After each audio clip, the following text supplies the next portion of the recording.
there we are. There we are. Of course, need some water for the live stream, no? Welcome, everyone. Good to have you here. Another day, another live stream. Beautiful, a sunny day in the south of France. Very nice. With some clouds as well.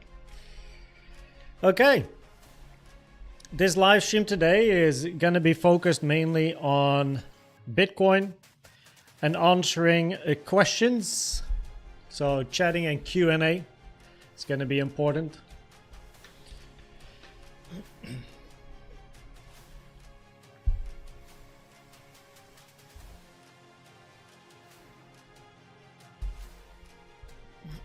I'm ready.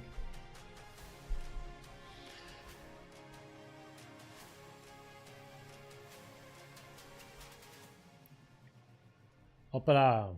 Okay. Welcome, everyone. Thanks for popping in.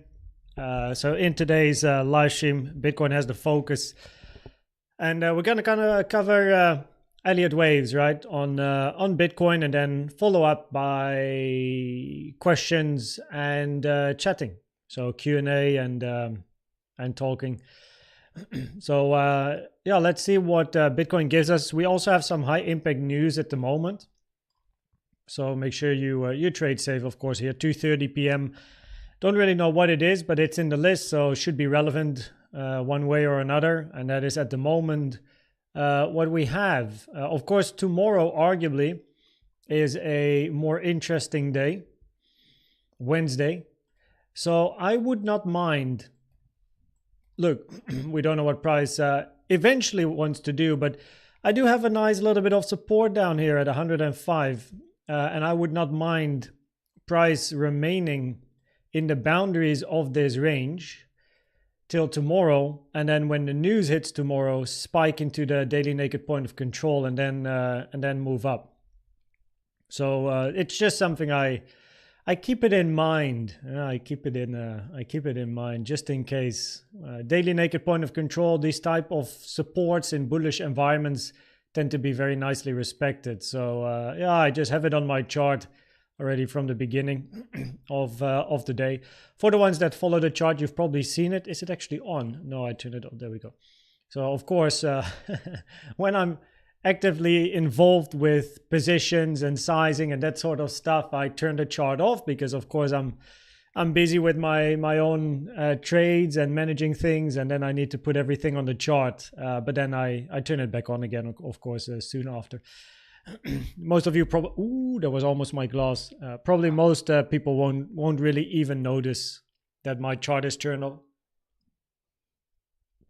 But cool, there we are. Welcome, everyone. Adam, how are you doing, man? How is life? Oh, by the way, Adam... Now that you're here, do you have the Pepe emote still? Like for Discord, right? The green guy with the Elliott wave thing in his hands. I miss that one, man. I miss it. When we got the new emotes, then the old ones were removed, but we forgot to keep a few. So I was just wondering if you still have those files. Would love the Pepe one.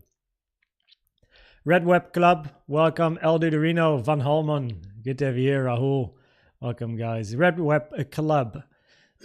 What do you think about from the high,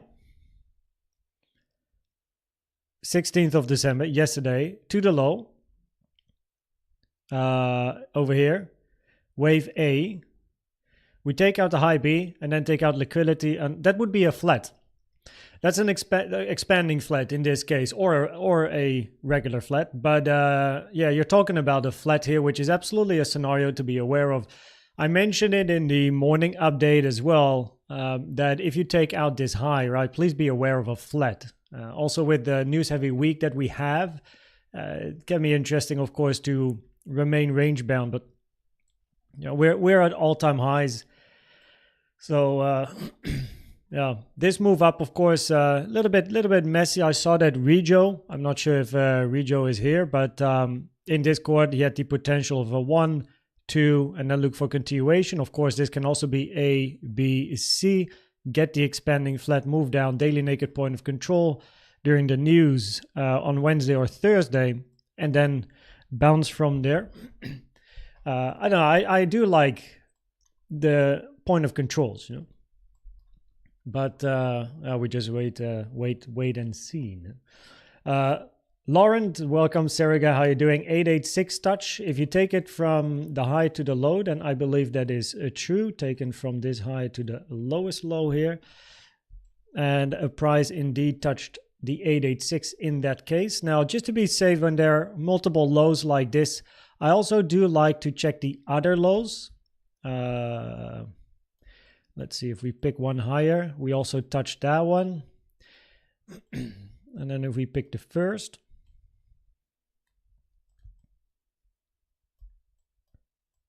We just missed out on hitting that one. So yeah, 2 out of the 3 886 options have been touched. Of course, here with the last one, you missed out by literally a few dollars, 7 to be exact. So of course, like arguably, yeah, your 886 is touched, and therefore any move to the downside, higher probabilities it is corrective, increasing probabilities to take out the high, no? So correct, Serica. Matthias, welcome. Bro, Papapapara. No, what a guy. Colapinto, yeah. Colapinto, when he jumped into a Formula 1 car, he was very quick. The last few races were messy though, but I think he's done a solid job, but not like an amazing job. I think he did great in the first few races, but then he started crashing and stuff. It's not really what William needs. But I do think he's probably a guy worthy of a seat at some point. Beer a bit, welcome, man. Good to have you here. We'll get them together driving to... Yo, cheers. Thanks, Adam, and good luck at work, man. Hopefully everything at home again is sorted, family, hurricanes, and all that shit that was going on. Hopefully everything is fine now. JM, good to have you here. Monsiak, Redweb, flat. Okay, I got the Elliott Wave book here.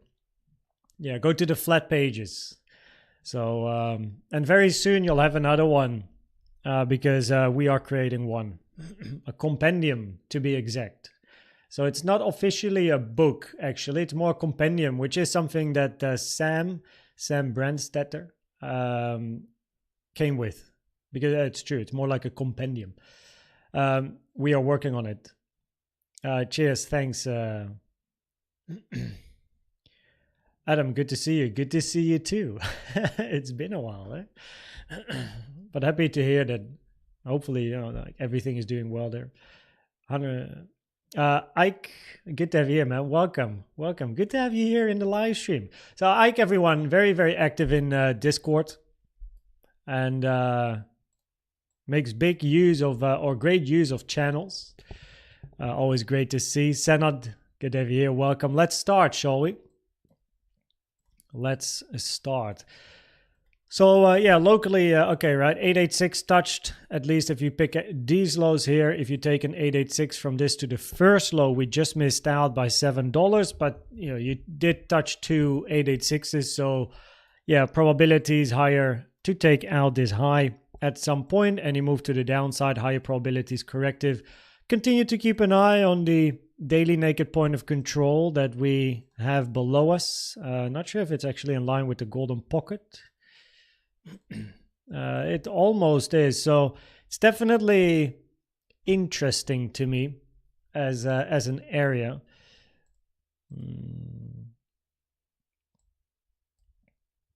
Yeah.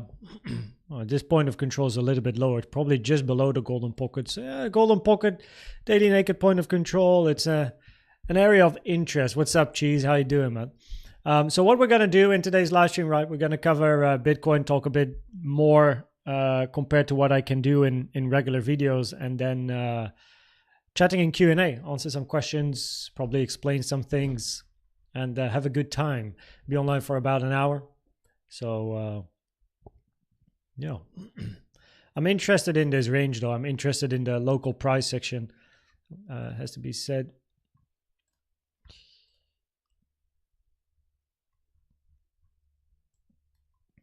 We still have this bearish CVD here, but as I mentioned in the video, the bullish CVDs though, like if you're in a bullish uptrend, they do have priority. Only if you really start changing the trend do bearish CVDs become interesting. So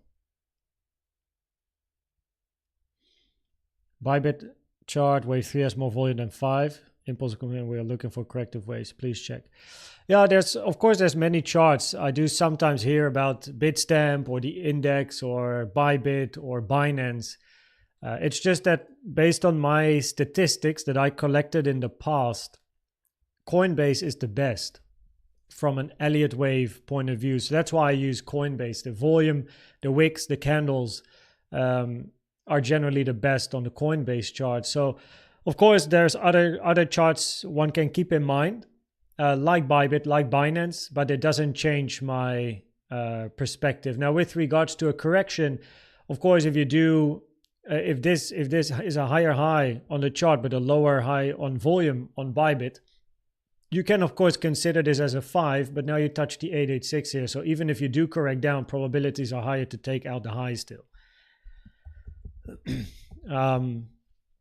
So I think it's good to be aware of other charts, but I specifically only use Coinbase and no other chart for volume, wicks, and that sort of stuff. I only sometimes look at other charts in case the wicks and candles are significantly different.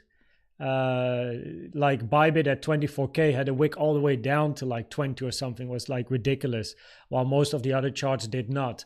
So that's where I'm like, okay, what happened there? And then I start comparing them. But generally I'm sticking with Coinbase, of course. So yeah, let's cover some price action. Hopefully the morning update was insightful. It came a bit late, but I had an appointment, and it just so happened that the appointment was in the middle of actually when I wanted to record, so it was a bit difficult, but that happens sometimes.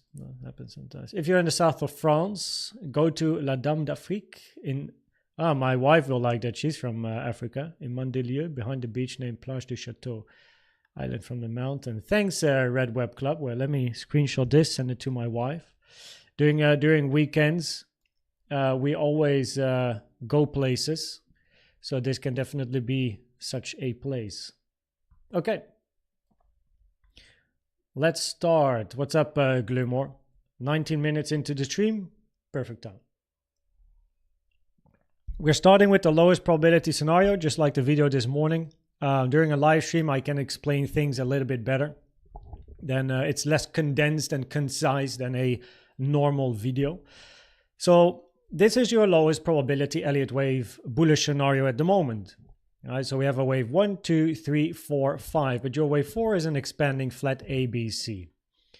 And the reason this is a low probability Elliott wave scenario has to do with your B. Now we have been observing this wave B over the past couple of days, right?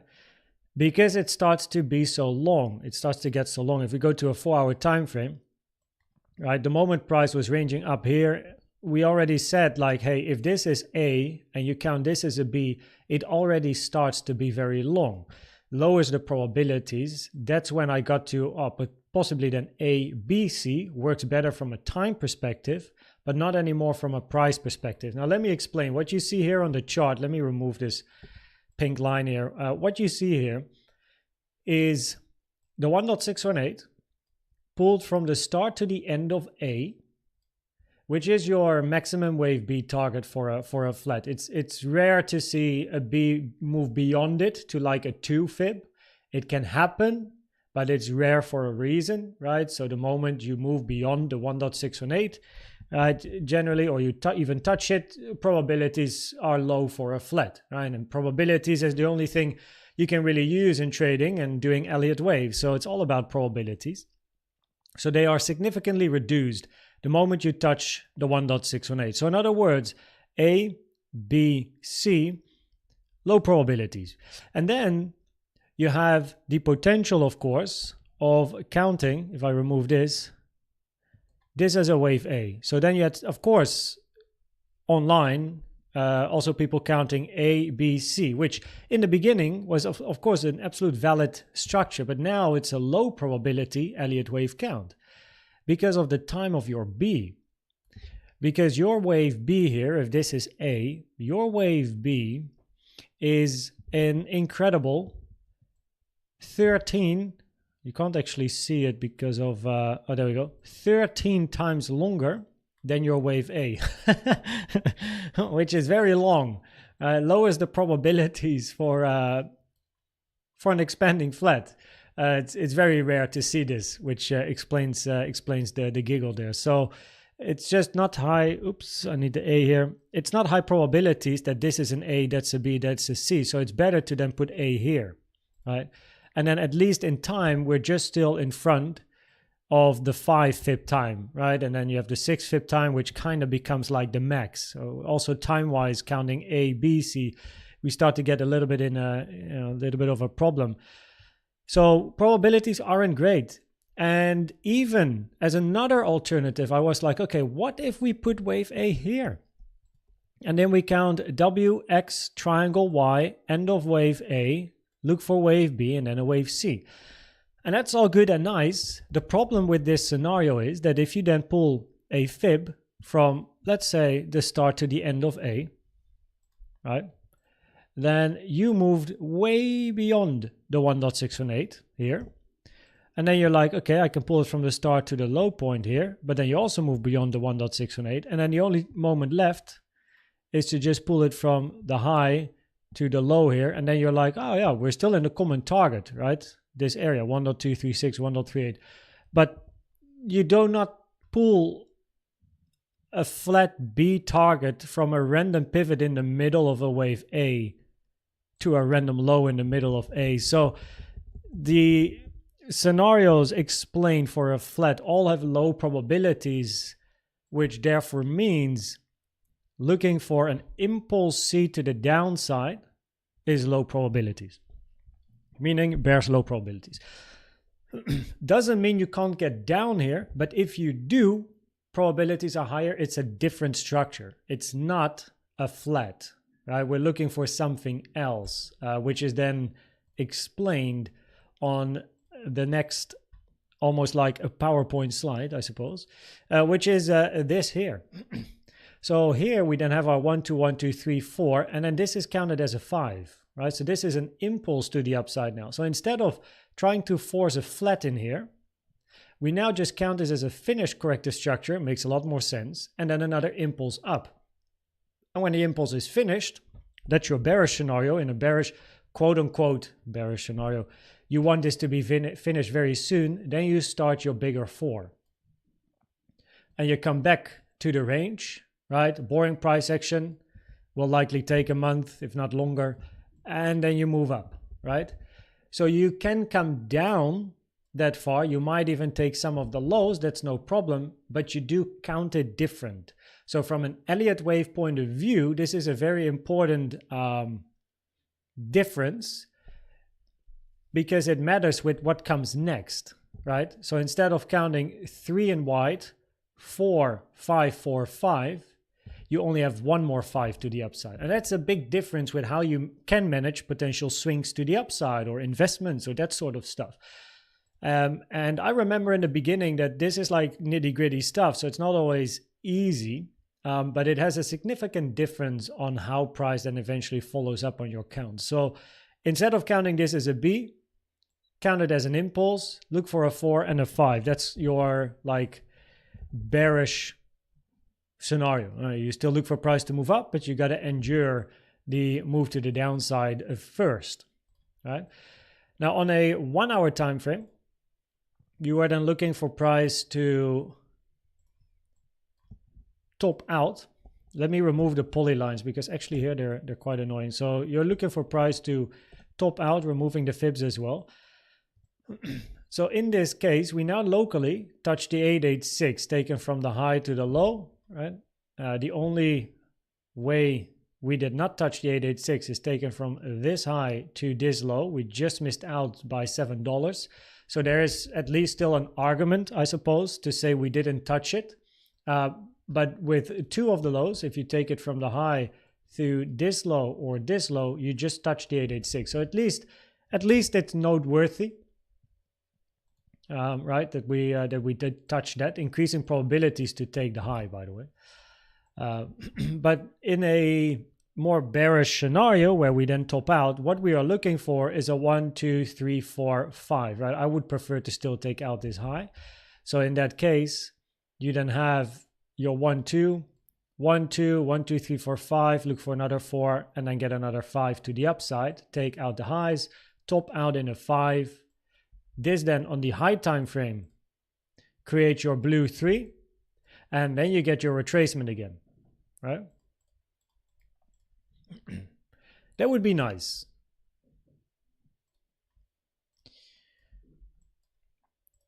Now, on the Coinbase chart, the highest amount of volume in the local trend up here is in the high, which is most common for a wave 3. So that is why currently my 3 is positioned on the top. And we are then actually still waiting for a bit of a 4 and then a final move up in a 5. Now we do have support to the downside, the daily naked point of control at 105.2k, right? Quite interesting. So that is a level that I do keep in mind, with the potential of moving down. Maybe tomorrow would be nice with the news as well, and then from there bounce up, create your 5 in the again bearish scenario, because a flat low probabilities. This has much higher probabilities than trying to force a flat in here. It just doesn't make sense anymore. And then your bullish scenario is continuation, and your bullish scenario 1, 2, 1, 2, 3 finished 4, 5, a bigger move up to finish your green 3, green 4, green 5. So in this case you extend, you go up. So on a 1 hour time frame you have 1, 2, 1, 2, 1, 2, right? Couple of 1, 2s, and then poof, you go. In a bearish scenario you're already 1, 2, 3, you're working on 4 and 5 already. In a bullish scenario, you're not finished with your 3 yet. Your bullish scenario, this, is similar to this. This is where we are, here, and then you get, boom, you go up, right? And then you start another 4, and then you go up, right, for your 5. This is your bullish scenario, right? Your bearish scenario is basically ending here and then go down already. That's the difference between the two. So it's actually, interestingly, it's mainly a 1 hour time frame difference, I suppose, because in the more bullish scenario you will then count this as 1, 2, couple of more 1, 2s, and then your next move up is going to be your 3.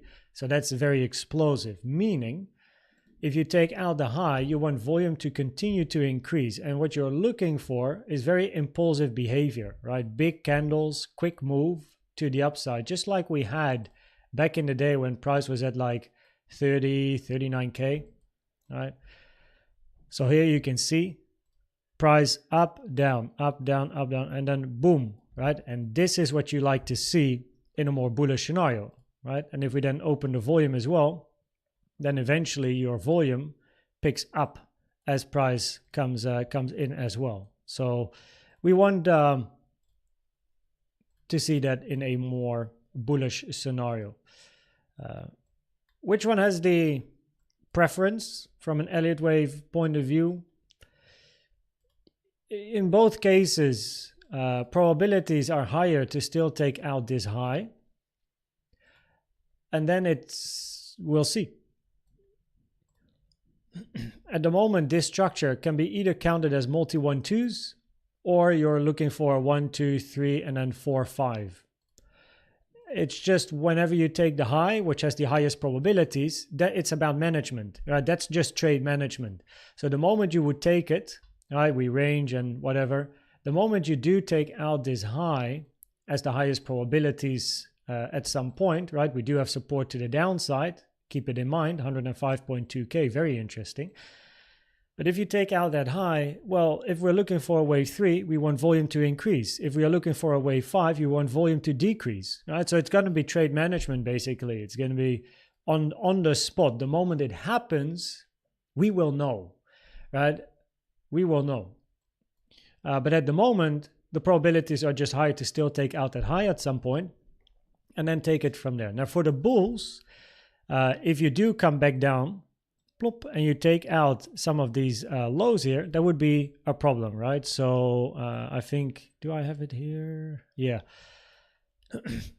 So the bulls want to keep the market structure alive. You don't actually really want to even move below this low here at 103.4k.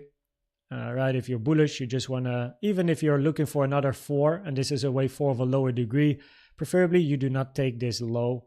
And you range and then still move up, hit support at 105.2k, and then get your next leg.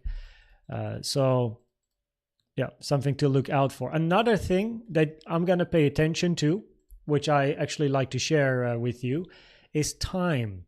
How long is this range going to be compared to this one? And this is important because of probabilities. If we are bullish, and we are looking for 1, 2, 1, 2, right? A couple of 1, 2s. 1 second here. Am I going to go into it? Yes. So if we are looking for 1, 2, 1, 2, and another 1, 2, etc., then this range preferably is not a lot longer than this one.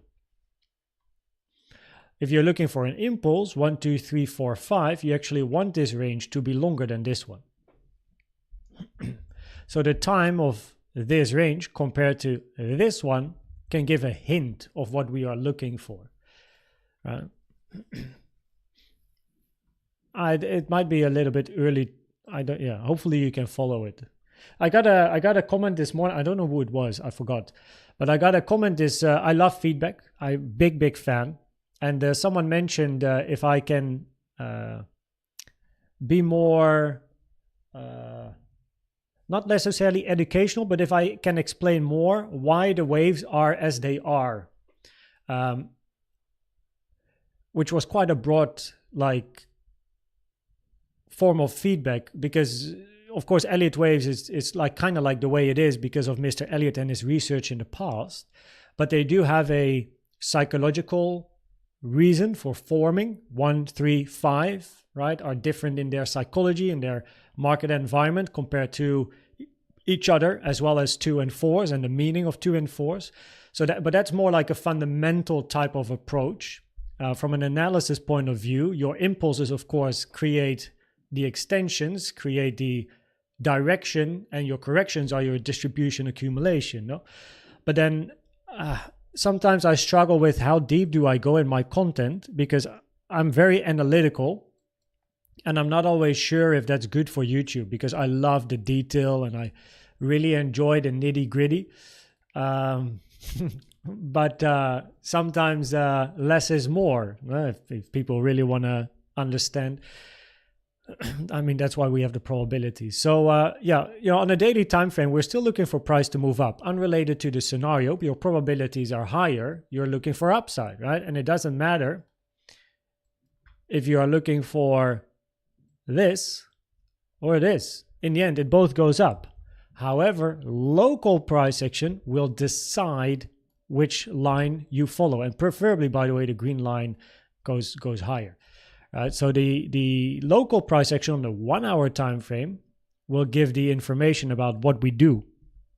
And that is why the title of the video earlier and the thumbnail was like, we're pretty much at a decision point. Because either we are looking here to finish a 5-wave impulse, finito, go down, and then continue ranging till easily New Year's Eve, January, and whatnot.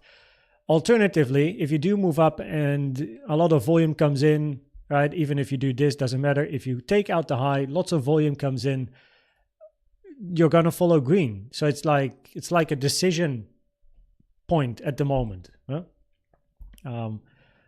Yeah.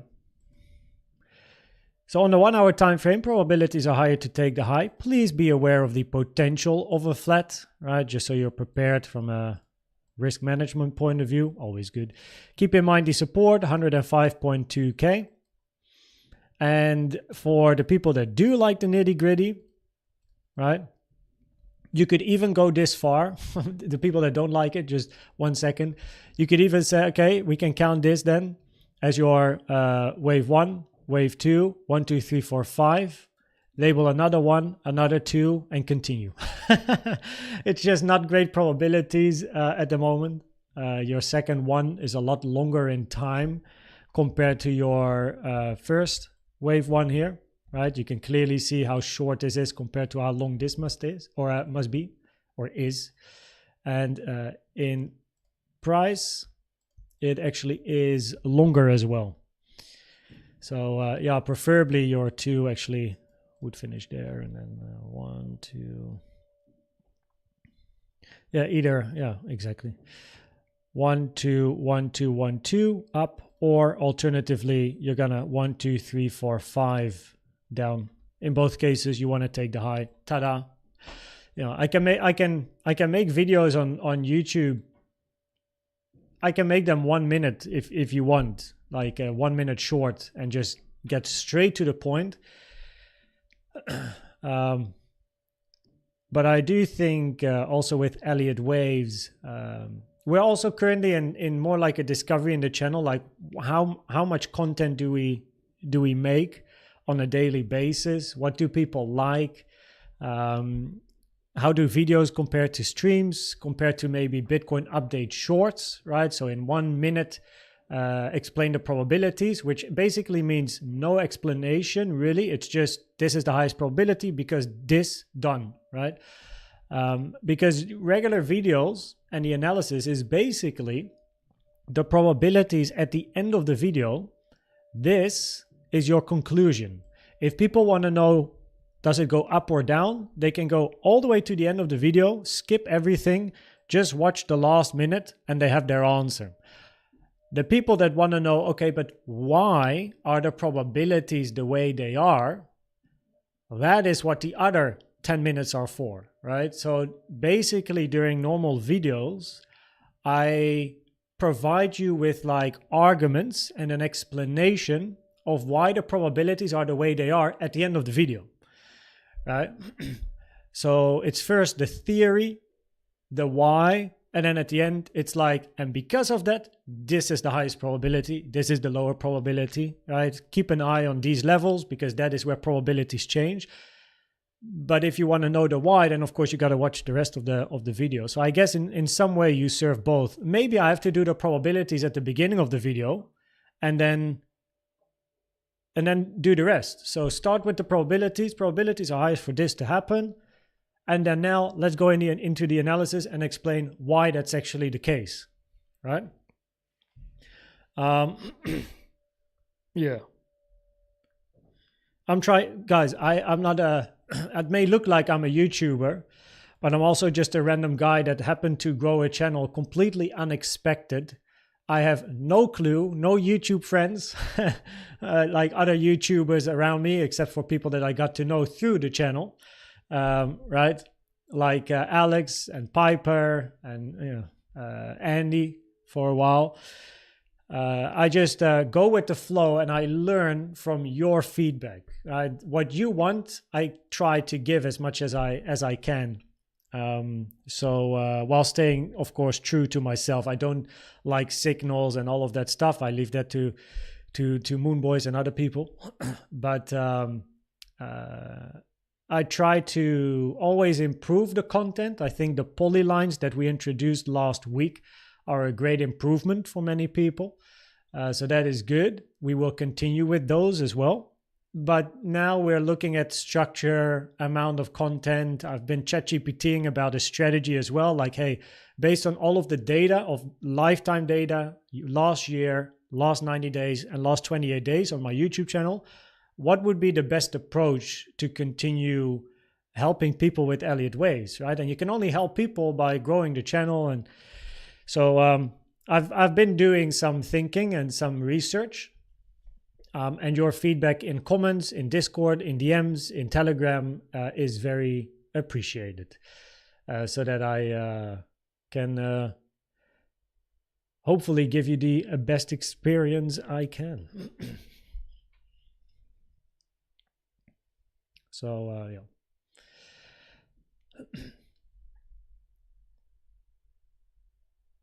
And I guess if you do write it here in the live chat, make sure to write it somewhere as a comment or send me a DM as well. Because the live chat, of course, if I want to find your feedback after the stream, I got to scroll through the whole chat, which can be a bit of a thing.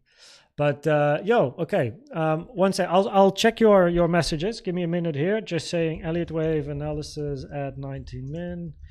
Now chatting and Q&A. We started at like 19 or 18 or 19. Either or.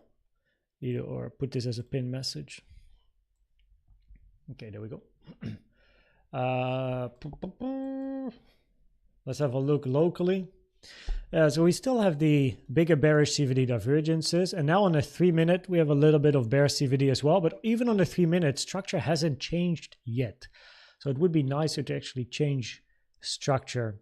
And if you do change structure and you see consistent more bearish CVDs coming in, that's where it can be interesting. Here you had a filled bullish one and then a filled bearish one. It's a mess locally. On the 15 it was a bit easier. Bullish CVDs at the low, bullish market structure overall, that's nice. The bearish CVDs I'm not a fan of taking or looking at really, unless we really start to change structure. So do I have an alarm up here? Yes, I do. Okay, cool. What's this? Oh yeah, that was the bearish. What's this? 886. Okay. Okay, very nice. Cool. So now I was up here. Let me have a quick look. Maybe a band-aid. Welcome, man. Get that you're here as well. We were here. Okay. Ben, what's up? Florian. Seems like Elliott structure changed in bear bull market, e.g. at the moment the corrective moves are very short and harder to read and everything is only up. Yeah, I mean, the ranges give you most of the information, right? So when we are ranging, I love ranges. I think my best trading is in ranges. I'm the best when price does this. For, of course, many people in the market, this is where they earn most of their money. I would argue my money is mostly earned in ranging environments. And then price goes out of the range, and of course I am positioned, but the ranges will give me my entries, and I love trading up and down in ranges. I love ranges, but the ranges give you most of the info. So of course in this range here, once we started this 3-wave move down, came back up, right, touched the 618, probabilities were high to take the high, took the high, then we get another 3-wave move down, come back up, touch the 618, right, invalidates a wave 4, by the way.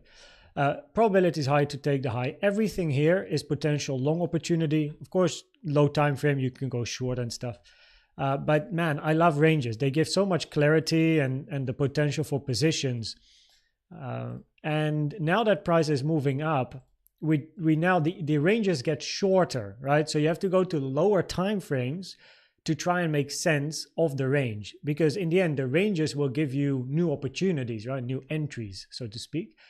But the lower the time frame, the messier things also become, right? So 15-minute time frame is generally as low as I like to go. From an Elliott wave point of view, I don't really like to go to a 3-minute or a 5-minute time frame. It's not really my thing. And as price here, right, is this range is still relatively young. But then what I do is, okay, I know my support area here, right, to the downside. I know the high. I toggle on the 886 taken from the high to any of these lows here, right? 886 touched in 2 cases. And I look at CVD divergences when price is ranging locally on the 50-minute as well, and then take it from there. And then, of course, still the analysis that we did on the 1 hour, that is what's guiding me with my directional bias. So my bias is still taking out this high. But after we take this high, the reaction is that's gonna let me know what's next. I am aware of at least the potential of a flat. So I do know that if we create a high and we basically wick it and go down immediately, I'm going to be very aware of just an A, B, C, and then tomorrow continue and take the high, right? But if we actually continue then we're either looking for 5 or high volume comes in 3. But that's just management. So yeah, it is of course up, arguably. But when we were ranging here, of course, we also had our probabilities of hey, probabilities are higher to move down, but then not down as in bear market, but just down in the range. Yeah, I love ranges. I love analyzing ranges. I love trading ranges. They give you, from an Elliott wave point of view, like the range is where it happens. You know, that's where I make all my entries most of the time. Yeah, and then lower time frames. Locally, I can have new entries, but what do you think are interesting entries in Bitcoin? Ranges. Yeah. I don't talk about my own plans per se on a stream. I recently did it on Discord. I actually don't know which chat it was. I think it was in I think that was in gold. Wait, I might be able to show an example here. One second. It was not too long ago where I explained to someone a plan that I made in the morning and then how I executed. You know, 1 second. Plan.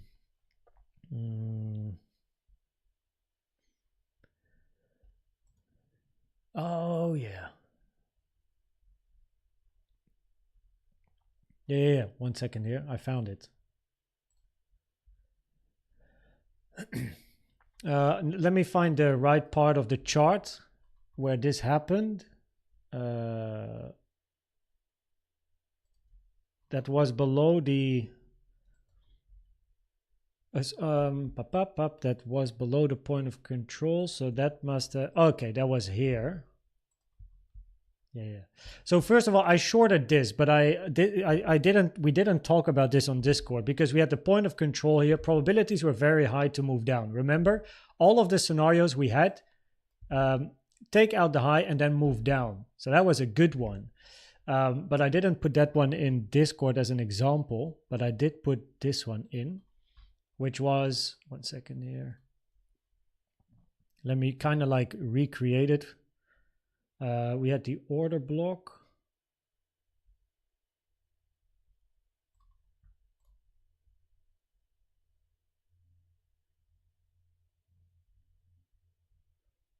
Yeah. Okay, it was. So someone in Shiva Lutra asked me like something about, let's see, the message was, he asked me how you execute on an Elliott wave plan, right, in gold here. So I was like, I'll just explain you literally what I just did. And then it's risk management, right? So I'll show this on the chart in a second, but you can see that I made this. This is from the morning, right? Price wasn't yet here. I woke up in the morning. I always make a plan and then I make a screenshot. I create the link. I put the link in my browser as an extra tab. And then, you know, if price gets where I want it to be, then I'll execute, no? So there was resistance, this blue line, daily naked point of control, a blue box. And then I had a white box up here, which was a order block. And then this is the result. So basically took the trade a little bit later than I wanted, or not wanted, actually better than I wanted. And I'll explain why. Because initially I wanted to short the daily naked point of control, but I didn't. I shorted higher because of what price was showing me. Then I sniped the high, price moved down. Now it never went all the way back down here. But because of the bullish CVDs we had locally, I took a big TP1 when price was somewhere down here. And eventually price returned because that's this candle. I basically shorted this candle. That was very quick money. And then over here at the low, we had bullish CVDs. And I was like, yeah, you know, I wanted to see acceleration, but we didn't really get it. So that's when I took a TP1 out, stop loss break even. We never moved further down. We moved back up. Perfect. But money made, right? So even though your plan, right, it didn't go all the way down, that was potential, but the trade was good. Money was made, right? So basically what I did, this was a 15-minute one. There we go. There we go. So we had a daily naked point of control, which was, I don't know exactly, it must have been here because this candle closed above the daily naked point of control, right? So we had some volume coming in. candle closed above the daily naked point of control. So I was like, well, that goes out the window. So I don't want to short this candle, right? And then price moved up and I was like, okay, it can now give me a better entry. We had a daily here and then we had the order block here. And I wanted to short because probabilities were higher to move down. So I was looking for a short and then I shorted here as I saw price struggling against the golden pocket taken from the high to the low. We had a daily here as well. And then I took this move down and then as price, instead of continuing, we got this. And I was like, yeah, I'm not really feeling this. I think on the 3 minute, we had some bullish CVDs here. We had the bigger bull CVD here. I was like, let me just TP1 here, just in case. And then, so yeah, that was a pure Elliott wave trade. Another purely Elliott wave trade was the short that I had here. I shorted this and then price moved down. But that was just purely probabilities. Probabilities were higher to take out the high because the 886 was touched. And then there was no scenario where we took out this high and moved up. In my video, if you go back to the content of the 12th, what is this? 11th, 12th? No, I think the 12th. 12th of December, like 3 out of the 4 lines, one went straight down, the other ones went up and down because we had an 886 touch. So the probabilities were higher locally in this range to take out the high, which we did. And then all of the scenarios after taking the high moved down. So I was like, perfect, right? And then we had a daily or a point of control of this range here. So my stop was above it. I don't want to see it past. And then, and then we moved down. And then, very nice. So,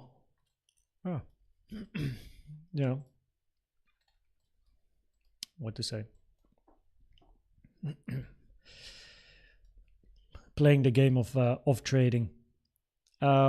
Today is more Bitcoin focused because of the price action, have some high impact news. All of the 886s are now touched as well, by the way. Michael Medina, welcome. Good luck, Adam. Thanks for popping in, man. Bogdan Kurtish, welcome. First week I've been able to really show up for all of the live since September. Oh, but maybe Band-Aid, man. You're studying as well and doing loads of stuff in America. So no worries. No worries. Thanks for popping in, man. Details great. Is it for you invalidation when a C goes longer than the 1.618? It's not an invalidation, but it does significantly lower probabilities. Common target C is the 1 to the 1.236. 1.618 is pretty common, but moving beyond it, think about a wave 3 first. If you pull a trend line, no matter where, the only way is up. Yeah. You can pull a trend line here now.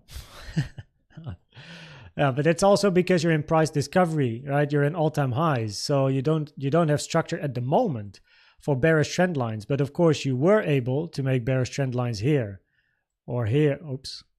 Right, or a bearish trend line here or a bearish trend line here. It's just that once you move out of the range and price moves up, what do? You can't really get a good trend line going on here. How can Elliott waves work? They work on the market with no manipulations, don't they? I just don't quite understand. If we keep in mind market makers, how can Elliott waves work? They work on the market with no manipulations. Elliott waves is based on mass psychology. You can probably best read about this just by Googling Elliott waves online or the book, Elliott wave principle, of course, Frost and Prechter. But if you in any scenario, if you have a big enough group of minds, they act the same, right? So if you collect a very big group of people, it doesn't matter if it's the year 2000 or the year 2024, right?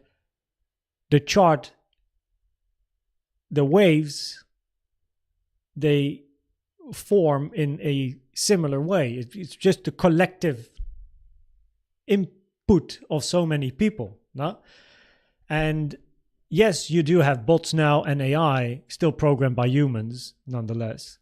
But I have not experienced any difference with that And over the years, you go from paper, Mr. Elliott, right? Like when he designed Elliott waves, you didn't even have computers. It was like paper and stuff, right? And then you had computers, and now you have like these new things and developments. Doesn't matter, right? It still works.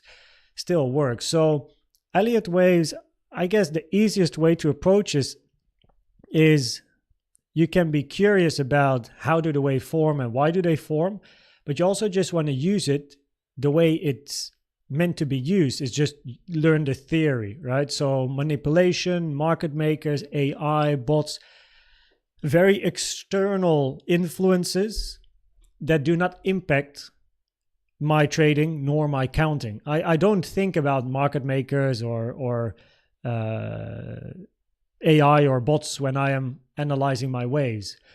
I analyze the waves as they are, but I keep in mind certain scenarios, like I like to call them psychology scenarios, where you wreck most of the people before continuation. Because from a market maker's point of view, if I want to have liquidity, well, liquidity is below 92K. That's where liquidity is, right? So I'm very interested in looking for price to move down there, but that is personal interest. The waves at the moment do not show me a move to the downside to 92K at the moment. It at the moment shows me take out this high and then take it from there. So Elliott waves indeed uses or works unrelated to like whatever people want to think, external factors. And also with Elliott waves, I found an interesting one is always news. Elliott, Frost and Prechter, they are very hardcore on news and from a negative point of view.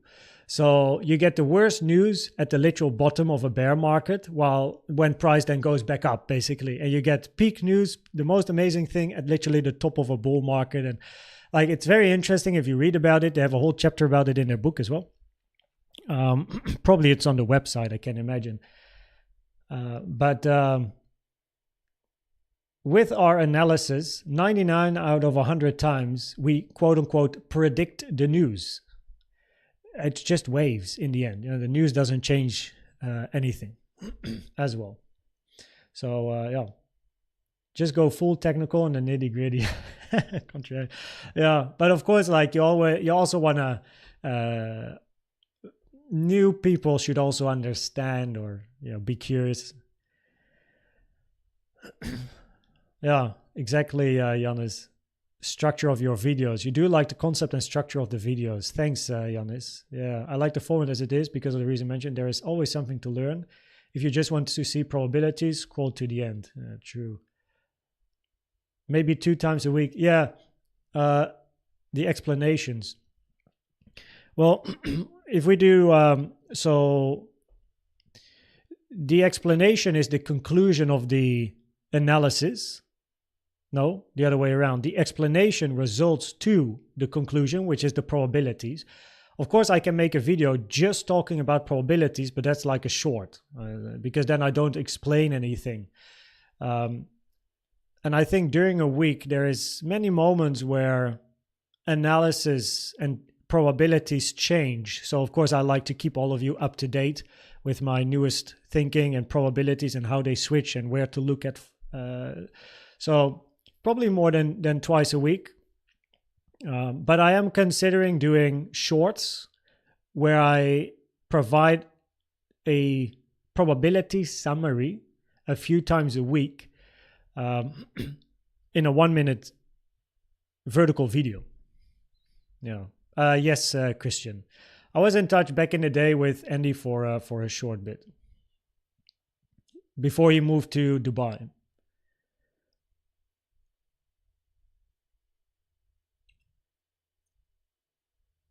Mm-hmm. Can you explain me why LTC is not moving? I'm not really planning to go into the alts, but if the chart is not moving, then check, of course, another chart because maybe the exchange is bugged shortly, or if it's just not moving, then not enough buyers nor sellers in that case. Right. So most of the alts were looking for 4 and 5 continuation. so higher prices. I'm not out of my head. I don't really know where LTC is, but generally, yeah, it's just the way it is. No, not enough buyers, not enough sellers. Price goes horizontal. Accumulation. I will go into alts again tomorrow. To be more constructive, my English is not perfect, and for me, easier when you show letters and numbers on the chart. Sometimes you do not show and you go pretty fast. Yeah, I've heard about the pretty fast before. Thanks, MP. Yeah, it's a good one. Especially, of course, in live streams, I tend to draw as well without the numbers and the letters. Yeah. In the videos, I generally, of course, have the numbers and the letters, but especially for live streams, sometimes I tend to draw. Yeah, it's a good one. Okay, no, I'll do alts again tomorrow. Atom, if you want to know the alts, I would recommend to go to the link tree in the description. Scroll down, Altcoin Elliott wave analysis, because I always analyze daily, weekly time frames. So, like all of these here, Atom was streamed 5 days ago. Whatever I said 5 days ago, 100% is still relevant today because it's the weekly time frame. So I would recommend then go here. So all of the alts are always in the title here, and of course Bitcoin generally as well. Because of your approach, I have learned about Elliott waves and Tradingview. My knowledge continues to grow due to your explanation. You're definitely doing a lot right. Thanks, Jen. I appreciate it. That's kind of you. Jen has been here for a very long time already. I'm happy to hear that. Like it's once in a while, I of course talk about the topic of content creation, I suppose. As I'm by nature, I'm a global keynote speaker. I'm a trader, and I just happen to share my analysis, and you guys like to watch. But I do now have a 1 year, 5 year, and 10-year vision, which is big and bold, by the way. So one of the things is, of course, that if you want to help more people increase their Elliott wave knowledge, you would need to grow your channel, which happens, right? But there's always improvements to be made.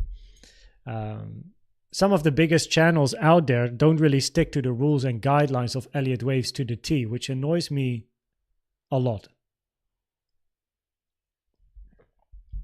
The thing is that people that don't know the details of Elliott waves will not notice.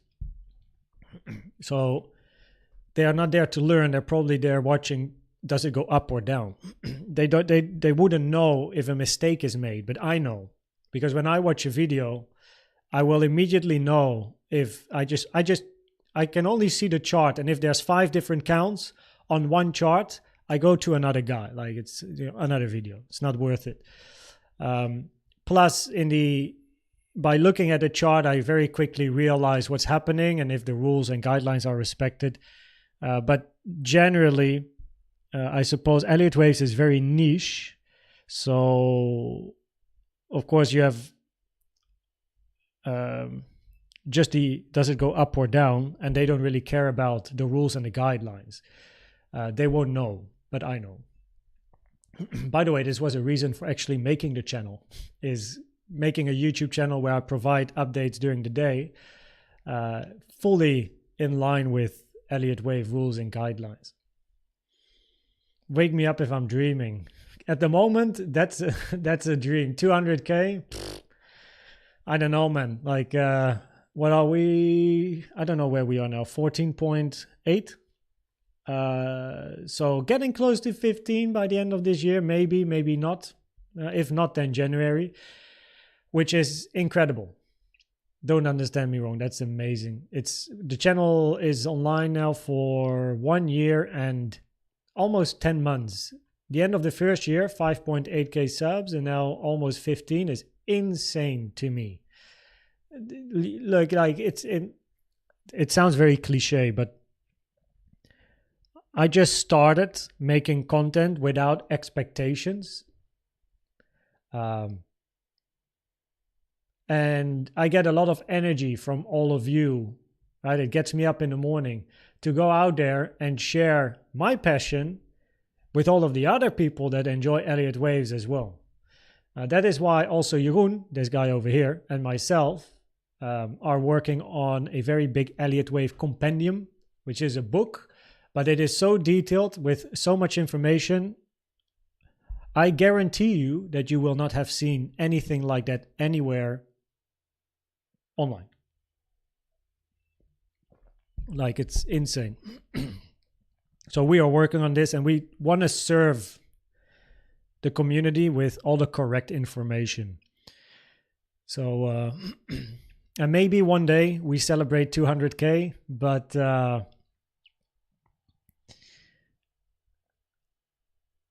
I'm very happy where we are now. Zero expectations, and all of you guys are here. You know, we're chatting. So what's up, Rodney? How you doing? Great example. Thanks, Odin. Yeah. I always have gold open. All-time high incoming. Yeah, matter of time. Matter of time. Dominic, with Alt-TA, I like to think we are charting people emotions. Market orders move price. Most people with a plan are using limits. Yeah, I'm actually a market order trader. I prefer to observe the reaction and then enter when I see what I want to see. But yeah, with technical analysis, you're charting people's emotions. In the end, the chart is almost like a reflection of psychology, which is also what Elliott waves is about, right? So yeah, it's an interesting take. Magic number about to hit. FOMC, should I sell General Sparty? Selling Bitcoin or not very much depends on your plan, no? So where's your TP? When did you enter? Where's your stop loss? If something happens, why do you put your stop break even? Right? Yeah, many questions for you to answer. I'm not in a position to explain to you when to sell, when to buy. Right? So it's very much up to your own plan. I have, of course, my plan, but on a high time frame, so if we talk about daily, weekly time frame, the probabilities are higher to move up. I mean, I'm not a financial advisor. I'm just a guy that is very good in Elliott wave analysis. So, you know, and on the 1 hour time frame, it's a matter of time until we pretty much take the high. And I don't care if this range continues or not. After doing that, or before, we still have support at 105.2, which I find interesting. Maybe we get it, maybe we don't. But doesn't change the fact that probabilities locally are higher to take out the high from an Elliott wave point of view, and then we'll see what happens next. No? Is the volume increasing? Is it decreasing? Do we get bearish market structure or continue our bullish market structure? Bearish CVD, bullish CVD. How big are the ranges going to be? What are the structures? Right. Yeah. Giannis, Giannis, you've been here for a while as well, eh? Like, what's it been now? Like 6 months, 8 months or something? I haven't watched a single YouTuber so often. Speaks for your quality. Thanks, Giannis. Thanks. Yeah, quality above quantity is definitely before making the channel, I did make a little bit of a plan because I don't want to jump into stuff without making at least a little bit of a plan. So I just decided on things that I wanted to do, and quality was written down in my notebook. So quality above quantity. Even though, especially in the first 1 year and 3 quarters, like 3 updates a day is what I did. And that it does take a lot to do 3 updates a day, because besides a 10-minute video, which is what you guys see, it's of course the preparation, then the recording, trying to record it well, say what you want to say, don't make too many mistakes because of the editing after. And like sometimes recording a video itself can take an hour, and then it's 10 minutes or 12 minutes on YouTube, you know what I mean? So scaling down to 2 does give me a bit more freedom, especially in the evening, to do other things that help the community as well. Like together with Jeroen, we're working on the Elliott Wave Compendium, which is a very, very big book I mentioned earlier. Or detailed, I should say. It's not, yeah, it's quite big. Compendium. What's up, Sam? Sam is the one that came with, why don't you name it Compendium? I was like, that's a great idea. So it gives me more time to put into other projects that eventually support the community, gives me more time for my own trading, gives me more time to spend with my wife, gives me, taking the weekends off as well. In the beginning, I just ran through the weekends, 3 updates a day, every day, 7 days a week, 365 days. My first year was nuts. But eventually I also got to a point where we now moved to another country. I want to also spend time with my wife in the evening and in the weekend, and especially as we moved countries and we don't really know the area. It's really nice in the weekend to give ourselves time to go to Antibes and go skiing and go do something on the water or sleep somewhere in a hotel in Monaco or and just be out there instead of, damn man, I gotta be home. Because if you do 3 updates a day, morning, afternoon, night, it doesn't leave a lot of leeway time to do something. So I'm trying to also manage life versus content, because previously I just traded for myself and I'm a global keynote speaker, but that doesn't take a lot of time. So easy. But now with YouTube, a lot of my time goes to YouTube related things. Is it going to be a paid book? Yes, it will be a paid compendium. So it's not really a book. But with you'll see also why, with all the work since July that has gone into it, and we're not yet finished. Jeroen, your name is also, Jeroen he's the designer, making all the graphs and all that stuff. His name will be in it. Must be in it. No. So, okay, are we ready now? We are just blabbing, hoping and waiting for price to take. There we go. Happy all-time high, everyone. Beep. Ta-da. And the probabilities on the 15-minute played out. So now that the high is taken, 2 things.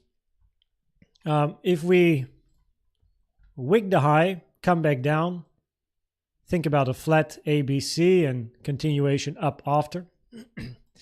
If we do continue to the upside and actually start closing some candles up here, then it depends on volume. Do we have volume increasing or volume decreasing? At the moment, volume is quite low, but we might still continue the range. So those are the 2 things that I look for, right? This here is not enough for me for a wave 5 to finish an impulse that we started since 94. I don't like wicks as wave 5s. It's very uncommon to end like that. So either we continue, close some candles higher and then create higher ranges, or we come back down, create a flat ABC. I'll look for up potential. So that's the plan now. Let's see what happens here, by the way. So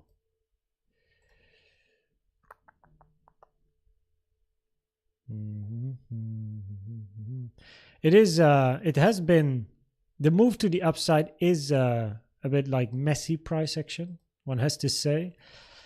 It's not very clean, right? This structure can be 2 structures, by the way, 1 2 3 4 5 correction, and then another 5, of course, or can be a multi 1 2, but it's messy. It's not very nice. So oh yeah. There we go. That is true, Amit. That was true. What's up, Mia Mania? Good time. You joined all-time high. Sam, what's up? in the car going back home. How was your trip? How was your skiing trip? So I watched some videos about the resort where you went skiing, and I checked some of the slopes and everything. Yeah, it's quite big, eh? 4 different mountains, I believe, and a lot of intersections where you go from like a red into a blue, or it's very good. A lot of different lifts. Yeah. Yeah, so am I, Jeroen. Red Web Club, scenarios with clear... Thanks, Red Web. Red Web, I believe, like, you're quite new, no? So I really recognize people that are often in chat or write comments. Yeah, I remember the names. Because I always answer to everyone in the comments, or Jeroen, or mostly myself. And also, of course, during live streams. So, Red Web Club, like, you must have joined quite recently, or this is one of the first times you're actively actually typing in a live stream. It's a fight now. I see. Do you watch Order Flow, Laurent? Let me have a look here. If we... oh, what did I just... Okay, yes. 3 fib time. Yeah, a flat would still work, but it's either or, flat or impulse.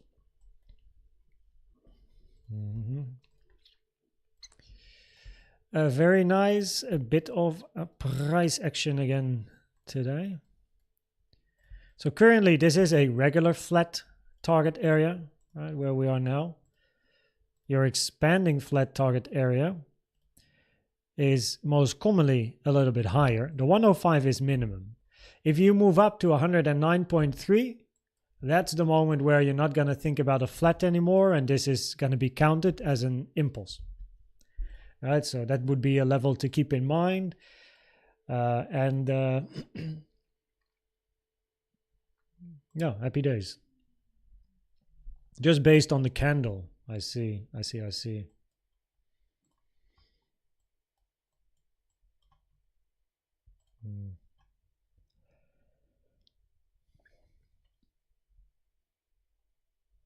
Let me refresh my AGGR here for a second.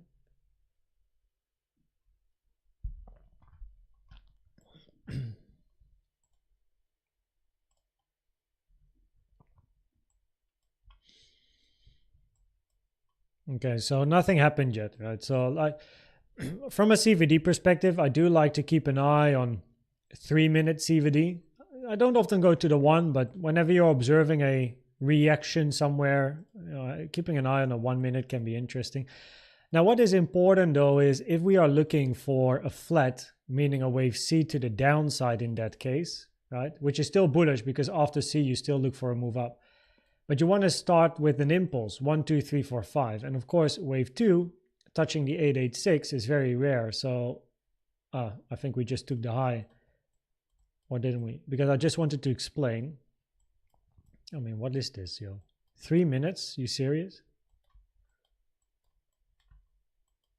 Anyway, you get the point that this is now, well, not anymore, a lower high.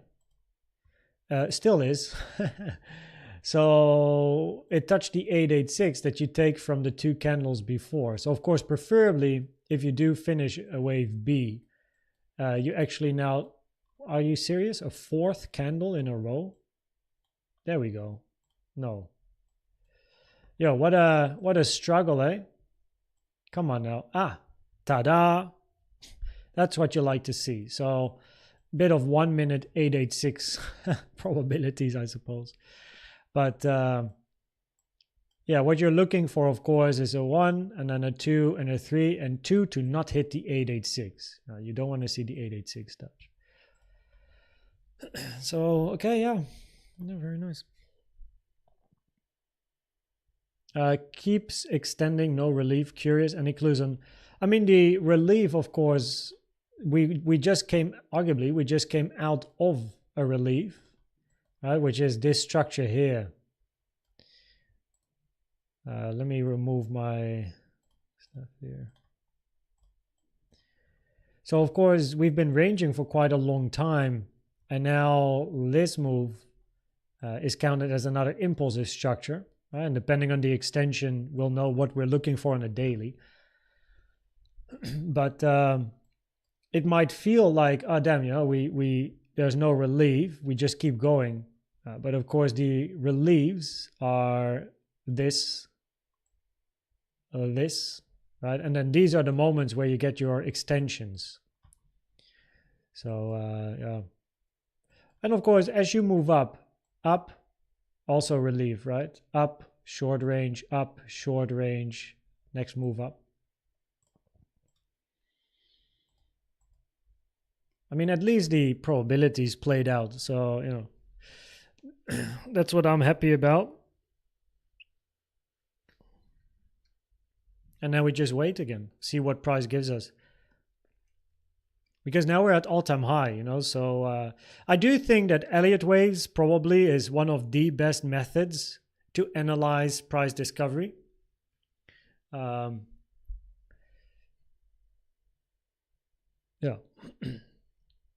So you can, of course, have your targets and everything based on Elliott waves, especially on Solana. Like, wow, my box was very nicely respected.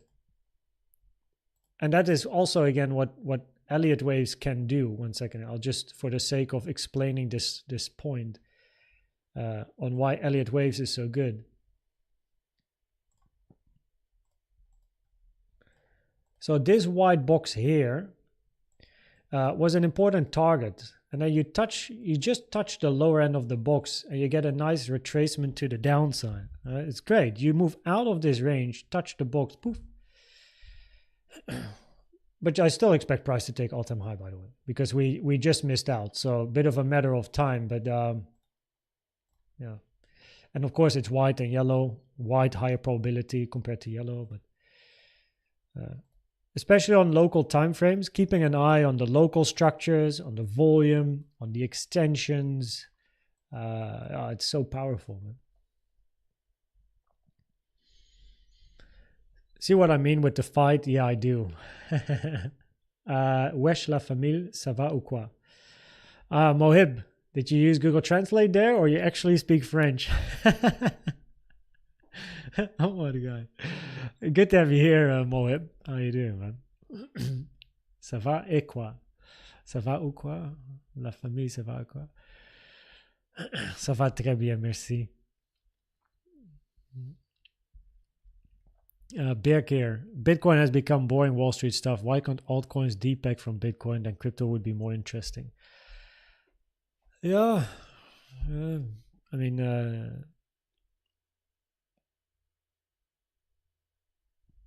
yeah. What to say, of course, really. Also can make life easy if altcoins are if altcoins are similar in movement compared to Bitcoin, it of course can also make it easy to look at trading alts.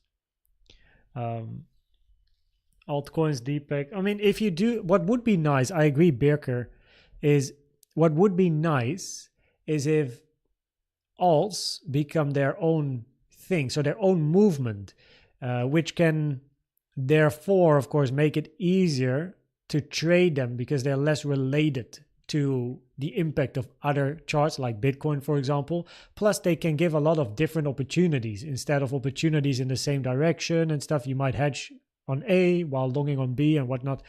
So, yeah, I guess it provides a bit more variety. But in bull markets, it of course gives having charts related to one another definitely gives opportunities as well, but that is only when you're in a strong market direction, of course. Yeah. Bitcoin dominance, I believe, was moving down. No, I think earlier today someone wrote me about it, but a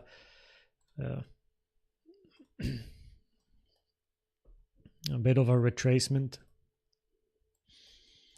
Yeah, I mean, yeah, we hit resistance. I don't really have too much to say. Like this from an Elliott wave point of view, this here is very much 4 or 5 type of price action, which is like ending an impulse type of, I say price action, but we're literally on a percentage chart.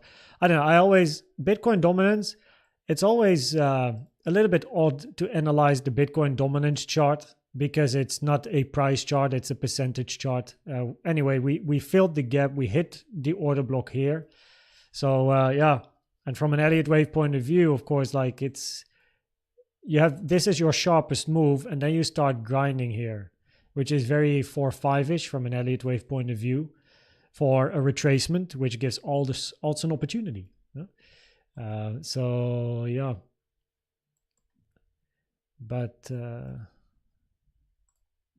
so far it's just been moving up. Like even at the lows here, we didn't have a retracement like this or a sideways movement like this. Maybe we're gonna form it now, right? Like we're at the same level. If I continue this box, look how important it has been in the past as well. Right, so we hit it and then range. No idea what the alt did here. Maybe altcoin season, I don't know. But you're at a similar area, and at the moment, a similar reaction. I don't know. I don't use Bitcoin dominance in my trading or my analysis, but it's an interesting take, I suppose, that we find resistance at the same place there. Volume increasing on the 15. I speak good French, bro. Oh, yo. Then you speak better French than me, for sure. Like, I moved to France, but I'm still working on my French. I gotta say, like, I do notice my French language improving because I'm not afraid to speak. So I just wing it, and then like things I learned back in the day, they come up slowly. I think one of the most impressive for myself conversations that I had was when I was at the gym, and there was an older guy, and the gym here, the gym where we have a sauna, right, and la. So in the sauna, and there was this guy, and he had his own like scent, like his own droplets, and he put it in the in the water to heat the sauna and stuff. So I asked a question about what it is, and so we started talking, and that was a really Obelix, man, and that was a really good practice for me. So talking with him about his life and my life and what he's done. We spoke about generations, about the charts, like trading and stuff, because he didn't really know. That's super good practice. I had no phone, I had no computer, I only had my brain. I had to try and make sense of it. Those are like some of the best moments to learn. And I try also, when I'm calling, I try to speak as much French as I can. But actually a lot of French people also speak English, at least here in the South. Pleasure, Mohib. You speak good slang French. Slang. Yeah. Don't get me into slang. I'll first need to learn the normal stuff. Obelix. What a guy. Again, this guy. Obelix, thanks again for the 5 gifted, man. What do you want me to say? You have... Again... Obelix last what is it, Obelix now? Like last week, last 1.5, 2 weeks.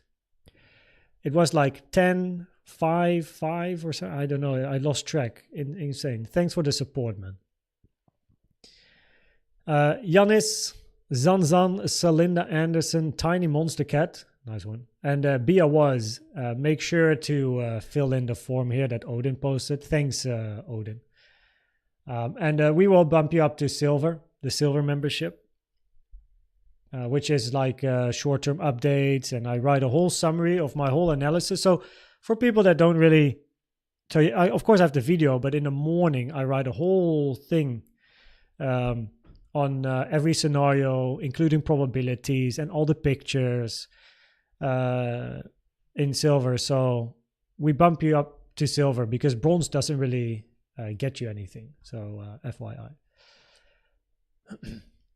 Thanks, Obelix, man. Also from the community.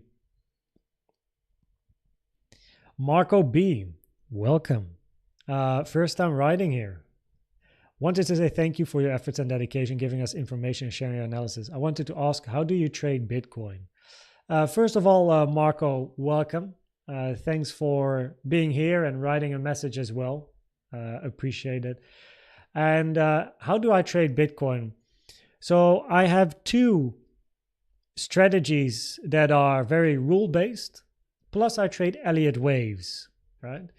So all of the tools that I show in my content are tools that I use on a daily basis. So in the morning, I analyze the chart. I look for trade opportunities. I make a screenshot, put it in my browser, and then I just wait. And then if the opportunity is there, I execute. Now, that can be an Elliott wave opportunity or one of the other two strategies that I like to trade. Target boxes can be my entries as well. So that's arguably I have three strategies plus Elliott waves. And of course, these strategies have certain requirements. Elliott waves for me probably is the least rules-based strategy that I trade because I trade it purely based on the waves. But my target boxes and the other two strats I have are more rule-based. So yeah, how do I trade it? I guess if we talk about routine, then in the morning, before the video, I check the chart, do my analysis, make my plan for the day, set alarms. I know what I'm looking for. Quite often, I put the position thing on my chart, right? So I put it on the chart and then I write like potentially like what do I want to see? So I want to see maybe a certain CVD divergence, or maybe I want to see the daily naked point of control touched and the candle close on top of it, or that sort of stuff. And then I set an alarm. And then once the alarm goes off, I don't set limits. I'm a market order trader. And then, so once the alarm goes off, I check the chart, obviously. And then, and then if I see what I want to see, then of course I will execute because it fits my plan. And then again, the tools I use, I can't really just put my whole plan out there. It's in Diamond. Diamond like has 2 out of the 3 things I trade is in Diamond. And then of course Elliott waves, everyone knows Elliott waves. I also trade the waves.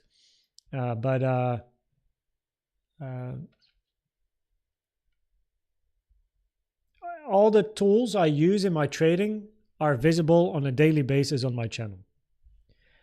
So yeah. And the trading itself, is it done via contract for differences? No, it's just on Blowfin futures. Do you go in and out of ETFs? No, I trade on Blowfin, not ETF. So maybe you live in America, I'm not sure, but Blowfin is actually available in America. So I'm trading on an exchange where I trade futures. So not spot, not standard futures, just perp futures, perpetual futures. And what's up, Mark? And I don't go in and out of ETFs. I just trade futures, I suppose. Like what I would recommend, Marco, is and this is, I'm not like, if someone wants to support the channel, of course, first of all, thank you, but this is not trying to make you check it out. But for the sake of understanding, go to Google and search for Blowfin futures, and then just read the info page about what it is. I'm your neighbor from Germany. Ah, genau. Bratwurst. Wir können Deutsch reden. Jawohl. Bierfest. Yeah, so I just trade futures. I trade Bitcoin at the moment here. I have it on my second screen. BTC, USDT, perp. That's on my screen. So I have my Blowfin window open. So ja, gibt es in Bayern genug. You live in Bayern? Nice. How do you off-ramp through Kraken? So I move it to Kraken, and then from Kraken I move it to my bank account. 1 second, there were some questions here. I still don't know how to apply channels with multi-1-2 and diagonals. Well, in a multi-1-2 or in diagonals, like a multi-1-2 is not too useful because you're waiting for a breakout of the channel. So if you have a multi-1-2, 1-2, 1-2, 1-2, so you can pull a channel from the start of your first one to the end of your first two to your first one. But what you're really looking for here is eventually a 3 to move out of the channel. So an impulse. So it's not really too useful. But for channels or diagonals, if you have a wave 1, 2, 3, 4, 5, you take a channel from the end of 1 to the end of 3 to the end of 2. And you do not want your wave 4 to hit the lower trend line of the channel. Why? Because a contracting diagonal is a lot more common than an expanding one. And the moment you hit the lower trend line, in this case, it is not a contracting diagonal anymore, meaning expanding, meaning low probabilities, meaning look for something else, basically. Are you comfortable sharing your stats in percentage? Yeah, I even have pictures in diamond. But my win rate is between 60 and 70%. Sometimes higher, some months is higher than others. Some months I'm 85 or 90 and other months I'm 55, but I'm always above 50. I'm never lower than 50. Usually it's 60, 70%. And then my trades differ, right? My trades can differ from a 1-to-1 to a 1-to-5 to, like, if you're actually catching a trend, then of course they can be very big. However, and I recently wrote that in gold as well, where I said I'm really good in range trading, where generally the RR is like 1-to-3, 1-to-4, 1-to-2, right? Sometimes occasionally a 1-to-1.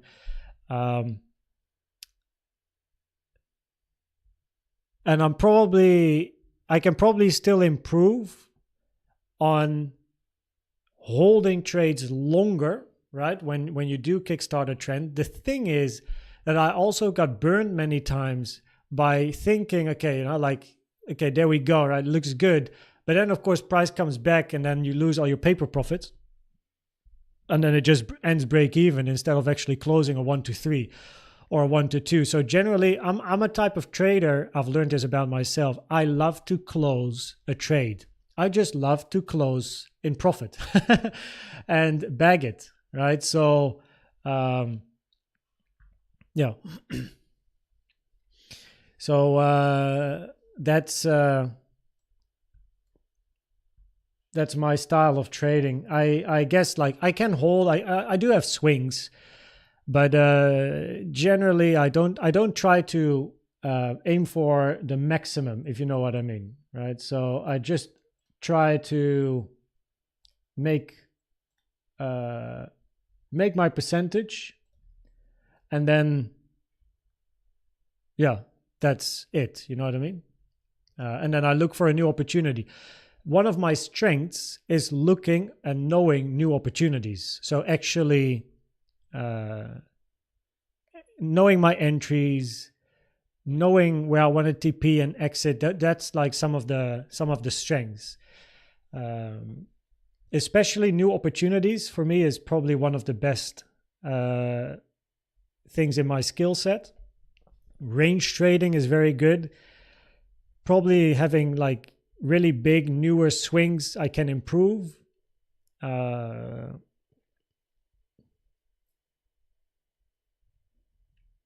My analytical approach is really good.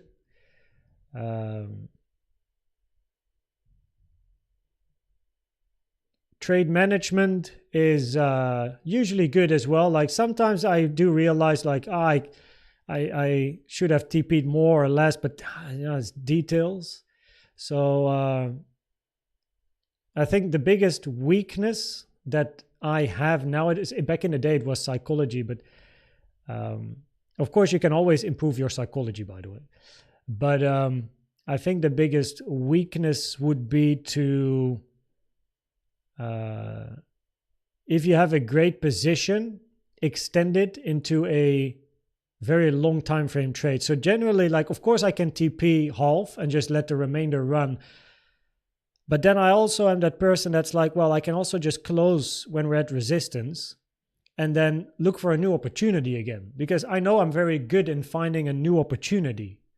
So I'm very good in just closing, and I don't mind missing a move in the meantime, right? I'm good in closing and then looking for a new opportunity. That's my strength. I'm really good in doing that. So I trust myself if I close to find a new entry. And if it flies, it flies. But of course, sometimes if you just stayed in your position, it would have been a lot less work than going in and out. So arguably my weakness is to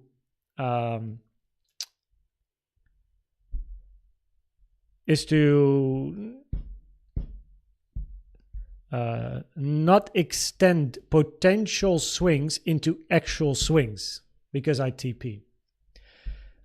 I just like cash, I guess. I just like to okay, you know, I got my 1 to 2, 1 to 3, 1 to 4, you know, if I have a good trade, 1 to 5, 6, maybe even higher, and then I'm happy. You know what I mean? And then I'm like, okay, you know, we made the cash, right? I can chill now. That's also another thing that I learned about myself is when I'm in a trade, if I'm in a trade that has the right size and is well managed, the stop loss is good, I know my TP, I'm very calm. Because I know my plan to the T. I've executed it well. I have in my trade journal, by the way, I have 2 columns. So I have multiple columns. I have 2 columns. One is psychology, one is execution. Wait, I'm not going to show it because then I show my whole journal. But I will explain what's in there. So in my psychology column, I have the following things that I can select. Good, FOMO, overthinking, lacking confidence, overconfidence, fear of losing, greed, or revenge trading. Right? And then in the execution column, I have 2 options, which is either good or improvable. And every trade that I take, I will select under psychology if my psychology was good, or did I have doubt or fear of losing, or maybe a confidence thing or something. Then I have my execution, because even though your psychology might be, for example, fear of losing, your execution might still be good, right? The calculation of the position, the sizing, like knowing your stop loss, doing your preparation, risking 1%. So your execution might be good, even though your psychology can be fucked. And then I have a notes column.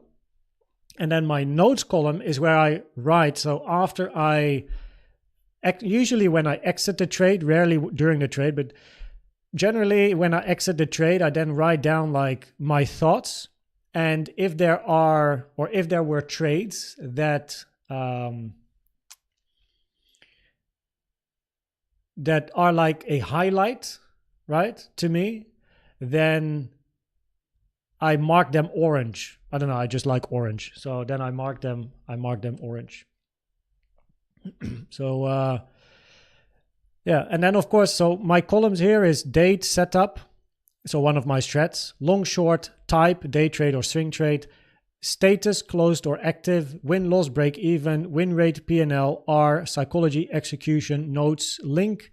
And then that's all the individual trades. And then I have another couple of columns, which is per month. So then we have a month column, November, December, January, win rate, loss, or sorry, win, loss, break even, the total. I need that for the calculation, risk reward ratio, and then a win rate. So yeah. So there you go. Okay, that probably answers the question. By the way, that template, or pretty much a similar one, is for the Diamond members here. You can just download that in Diamond. So where were we? We were...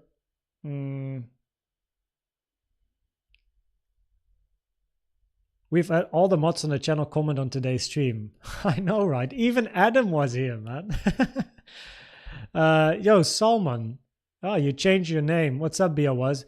Because you changed your name, by the way, on YouTube, it might be possible that Jeroen cannot detect you in the membership list, just FYI. So if you do lose your membership, then write either Jeroen or myself a message and we'll get you back in, because the usernames are used to detect if people are still a member, yes or no. So if people change their name, the system doesn't detect you. It's almost like you become a new member.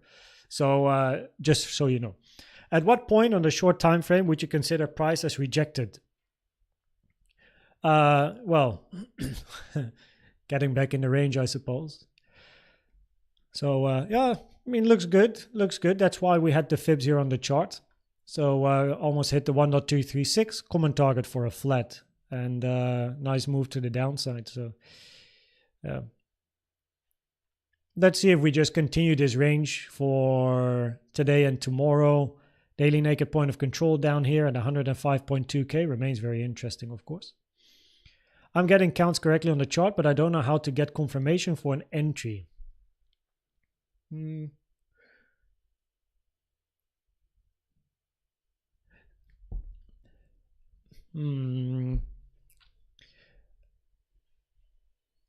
So there's two things you can do. One, if you know your highest probability Elliott wave scenario, you don't need confirmation. That's the one thing you can do, right? So your highest so for example, my it's just this was last week, right? So if you remember my video of the 12th of December, probability is higher to take the high because of the 886. After taking the high, all of my scenarios went down. None of them continued. So for me, this was a high probability Elliott wave short. The moment we took the high, I took the short. I didn't and of course I did have a support resistance here, the point of control, so my stop loss was on the other side. But I did not need any confirmation locally. I didn't wait for CVDs. I didn't wait for a volume drop or whatever. I just, boom, short. Because that was my highest probability Elliott wave scenario. And then of course, I guess because I had a point of control of the previous range here, I put it on the other side. So I used some additional, I guess, resistance to position my stop. But I purely traded 100% Elliott waves. Probabilities were much higher to go down. There was no scenarios where price continued. You can go to the video on the 12th. You can check the analysis, I would recommend. Check the analysis here. Check the probabilities that I mentioned at the end. And you'll see that 3 out of the 4 polylines went up and then down. Probabilities on the local time frame highest to take the high and then to move down. And so we did. So this was purely 100% Elliott waves. Now with regards to confirmation, I do at times use confirmation, right? So confirmation can be market structure, can be moving past support or resistance that I have on my chart, can be CVD divergences. For other people, can be order flow, can be breaking or supporting on a trend line, can be a candlestick pattern, right? Can be a swing failure pattern. That very much depends on the tools that you like to use. So if you really enjoy using order flow, for example, right, and you have exo charts or ATAS, then when price hits your level, so maybe a Band-Aid, I think maybe a Band-Aid is a great example. Maybe a Band-Aid, he's here, I'm not sure if he's still here, but I believe he uses order flow, if I'm not mistaken as well. But then as price hits a level, and I guess many more here use it, or if price, for example, here moves up and takes the high, they check the order flow, they check, are there trapped longs in the current top, right? The moment price changes and moves below the trapped longs here and gets back in the range, that can be a potential short entry, right? For example. And they use order flow to time it. So you just need to find your set of tools.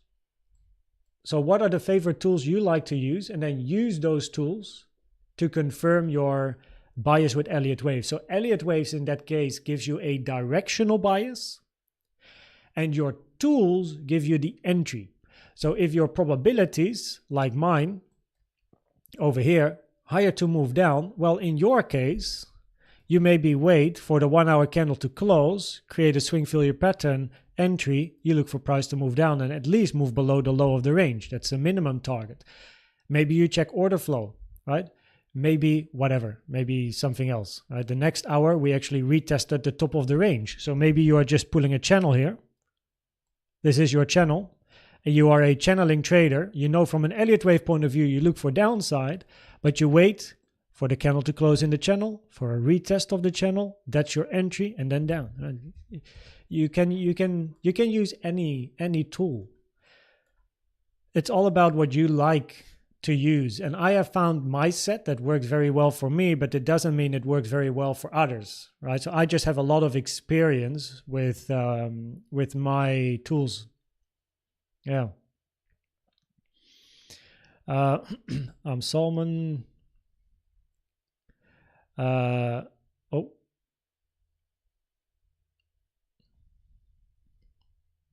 Where were we? So I did this.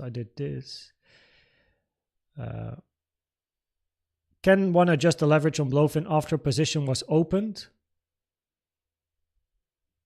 You mean down or up in... because yes, Blowfin is the same as any other exchange. Like, so with regards to Binance, Bybit, others. So you can just change leverage, but I don't use high leverage, so I am not too sure if you can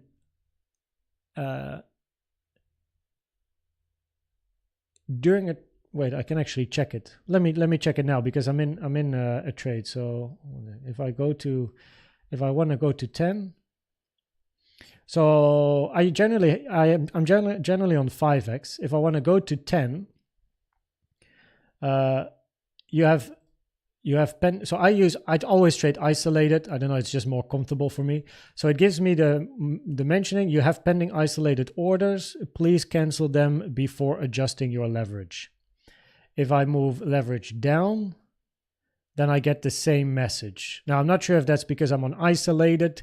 Or I used 5x. It can, of course, be because of the sizing that I have and how much margin I have. But yeah, for me, it's the same as I get on other exchanges. Yeah. I really enjoy Blowfin. So, have you met Mr. Satoshi? Yes.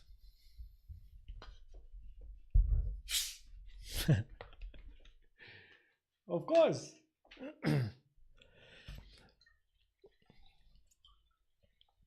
Mr. Satoshi is everywhere. He's everywhere.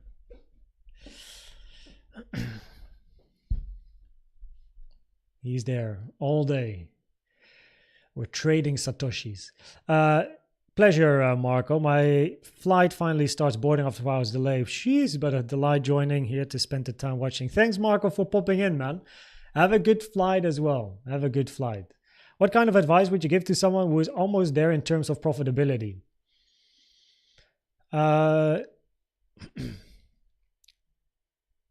Watch the video that is going to be posted on Saturday, because that one is about building a plan. And it sounds like if you're almost there in terms of profitability, it sounds like you're in step 4. And step 4 is all about tweaking and adjusting your existing plan to increase your win rate or your risk reward ratio, which will give you insights in your profitability, of course, because you're trying to improve it. So first of all, my advice would be, do you know, Ahmed, why you're almost profitable? Like, have you collected data about the tools that you use? Have you collected data in the individual tools? Have you collected, let me actually maybe even move this up a little bit. The camera is there, but I have you guys on my screen so that you guys know where I am reading, I said. But have you collected data about the individual tools? Have you collected data about the combination of the tools, right? So if you put your, whatever you use, Golden Pocket, VWAP, and volume profile together, what happens, right? And if you would trade that and you put the stop loss at X, right? You collect data, Have you done that? If you do, right? If you have done that, then you should know your win rate and your risk reward ratio based on the data that's collected, right? And then as you are now trading, imagine your strategy based on data is successful and profitable. Then the reason why it's not is because of you. So that's your psychology. So then you know, okay, well, based on my data, I should have had a win rate of 60% with a 1 to 3 RR. I'm not achieving this after 100 trades. Now that's because of me, right? So of course, if you have 55%, that's fine. But if you have a win rate of 40% while your data shows 60, there's a problem, right? And probably it's you. So that's your psychology. So then you know, okay, my psychology, I need to improve that. If your psychology is good and your prep is good and you have your data, but your data shows that your win rate and risk reward ratio is not profitable, you got to improve your tools, which is step 4, tweaking and adjusting, meaning add a tool, remove a tool to improve your data and your statistics. Or your lol, which is statistics, but to improve your win rate or your risk reward ratio. So you add a tool, you remove a tool, you check, you collect more data, and you try to improve your win rate and your risk reward ratio. It takes a lot of time, but it's going to help you. Now, if you purely trade Elliott waves, you don't really need to do this because luckily there's another guy in the world that did that, Mr. Swennell. PDFs are in Discord. If you go to Discord and then scroll down in the channel list down to educational section and then Elliott waves, there's 2 PDFs. Download. But if you use other tools for entries and stuff, then yeah, that would be my advice: is check your data. And if your data is good, but your own trading is not on par with the data, work on your psychology. As a beginner, where can we start Elliott waves for better understanding? Right here. It's not a joke. We have great stuff here. So if you go to the Linktree RAM, welcome by the way. If you go to the description, click on the link, Linktree, Elliott Wave Education, check the website. That's public, not my website. It's another website. Loads of information there, very useful. I used this when I was learning Elliott waves. Then check the full guide public playlist, which is on my YouTube channel, right? It's on the home screen of my channel. And then you can either buy the book, not mine, but that's coming. The moment my compendium is out, this one goes, it's not necessary anymore. Or consider gold, but start with these 2 in the middle. And that will give you most of what you're looking for. I don't get that type of trading either. They just add to the peaceful Christmas holiday, spend some blissful time with the loved ones. Exactly. Important. That's also like during the weekend, I generally don't trade because I like to do other stuff. I find it hard to hold on to a trade. I can't sleep well. Try sizing lower. Because if you have a clear plan and a strategy, right, and you risk 1% of your portfolio, if your execution is good and you have risked 1%, you know your stop loss, and then there's no reason to be afraid. You're either awake because you're afraid of losing, or you're sizing too much, which therefore means you're afraid to lose because you oversized. So instead of trying to make the money quickly, lower the size, risk less, right? And the moment you can go out of the door without worrying about your trade and grabbing your phone every minute, that's when you're good. You do this, and then slowly but surely you start again increasing your size once you get used to that behavior, right? So if you don't sleep well because of trading, it's either one of those. Well, maybe closing 75%, holding 25 works better. Yeah, there's definitely potential for that as well. I'm still a guy that loves closing trades, but it might be an idea. Yeah, just hold all 25%, see if it works out. Do you have multiple Bluefin accounts for different trading styles? No, I have one account because I don't really have different. So I of course I do have some swings, but generally I swing on like spot, and then Bluefin, I just use day trading. And because I tend to be a trader that closes the trades, I don't need to add, like I already have a long from lower and I then need to another day trade and then I long again from higher. I generally close and re-enter. So I don't need standard futures. I'm good with perp. So yeah, this is more like, I guess, trading style. Yeah, very much day trader. maybe I want to scale my trade up by 20% and I want to hold that 20% right until entry. Yeah, that can work. Can work. And then you just got to test it. You just got to do it and see if it works for you, no? Yeah, can be a great idea. Especially, of course, if it becomes a runner, then yeah, every dollar earned is a nice one, no? What do you think about 85 to 100K move being a leading diagonal of the wave 5 after a very short wave 4? Leading diagonal, 85. 85. Okay, Elliott wave question coming in. 85. Oh, all the way here. But that's a expanding diagonal, no? So then this must be your 1.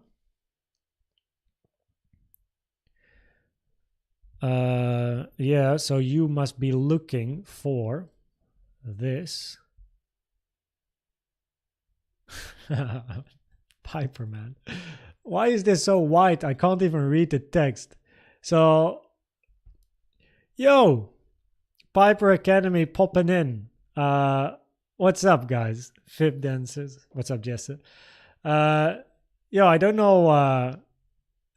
There he is. There, man, I gotta learn that redirecting thing, man. What's up, everyone from the Army Piper community? Good to have you here, guys. Thanks, Army Piper. Alexandra, how you doing? Babayaz, what's up, guys? Just to answer the question, diagonal, if so, then it's an expanding diagonal, and an expanding diagonal is very rare.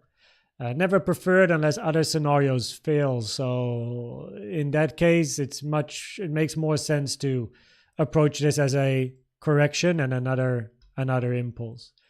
Oh boy, look at them going. Fifth collapse, FD White invests, Babayaz, guys. Alexandra, how you doing, Alexandra? Good to have you here. Alexandra is literally a mod like pretty much everywhere. It's impressive, yeah. Good to have you here, OC guy. What's up? What's up? You look at everyone coming in. All the alumni, as they're called at the Piper Academy. Wow, it goes so quick. Yo, cheers, Laurent. I gotta take my little dog to the vet. Hope she will be okay. I hope so too. Have a good luck, Laurent. Good luck. Cheers, Mohib. Arabic as well. Speaks many languages. David, welcome. Sure, everyone popping in. I gotta be quick here. 1 second. So I answered this, answered that. Can we find this document in Discord? Yes. If you go to Discord and you go to the Elliott waves, educational content, Elliott waves, and here are the documents from Mr. Rich Swannell that did a lot of research on Elliott waves and statistics and probabilities. So that's a good one to check out, in my opinion. Are Wills taking a dump? It's nice, no? A little bit of a move above the highs. The reason the fibs are here is exactly because of the potential of this happening. So, yeah. Good stuff. Bitcoin watching all day is what we do now as well. Do alt seasons usually come during wave 4s? Yes. Like when Bitcoin ranges, you have the initial move down, which generally takes the alts down. But as Bitcoin is then ranging for a long period of time, the alts have the opportunity to fly. You can adjust leverage, but you need to have money in the bag. So yeah, money in the bag. Is this a flat B formed? And what is so you have two scenarios now with this moving down. We are looking for a flat ABC, or this is a new impulse. With regards to the next support would be a daily naked point of control on my chart, 105.2K. Below this is the point of control if you're looking for, or sorry, the golden pocket. And of course, you can also take this range, a volume profile, and then your point of control is just below the golden pocket. So basically, your main area of support is here. Which, by the way, is then between 104.6 and 105.2.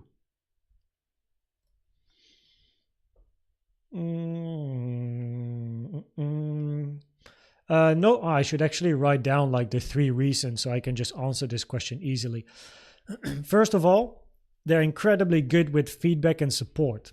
So I had a couple of requests when I got to the platform. So I was trading back in the day at Bybit. I started on Binance, by the way, and then I went to Bybit and then BingX and then Blowfin. And what I really like about Blowfin is a couple of things. First of all, their support and tech is really good. So when I got to the platform, there were a couple of things I wanted to see implemented, like draggable TP and stop loss after I enter position, because I don't want to fill in the numbers before. I just want to enter with market and then swipe it up or down. And then 2 weeks later, it was implemented. People from the community gave feedback. They implemented, and stuff for the phone they implemented. So they're very good with their support and their tech. Their tech team really innovates quickly. So their innovation is very good. Second, their system runs on chips that are similar to Binance, Bybit, and I think it was OKX, which basically means that it extremely volatile. So the chips that are ran for the charts and the trades are incredibly stable, and there's only 4 exchanges in the world that use those chips, and Blowfin is one of them, which is one of my biggest requirements. Whenever there is a very high amount of volatility, they do not lag. The chart doesn't stop, and you can't push buttons anymore. I had that problem back in the day with Binance. Oh boy, was that annoying. Oh, like even on Bybit early days, you're in a position, price action, high volatility, and you can't change shit. Like you can't go in or out. It just blocks, and you're hopefully you have a stop loss, because if not, you have a problem. That sort of stuff. So nowadays, of course, Bybit improved, Binance improved, but Blowfin uses the same technology. They might not have the volume similar to a Bybit, Binance, but the technology that they use is on par with tier 1 exchanges, which is good, right? That's something I like as well. Also on the exchange, right? So on the Blowfin exchange, I like the layout. So I can remove, or of course, multiple exchanges have this, but just the customization of my trading window is very good.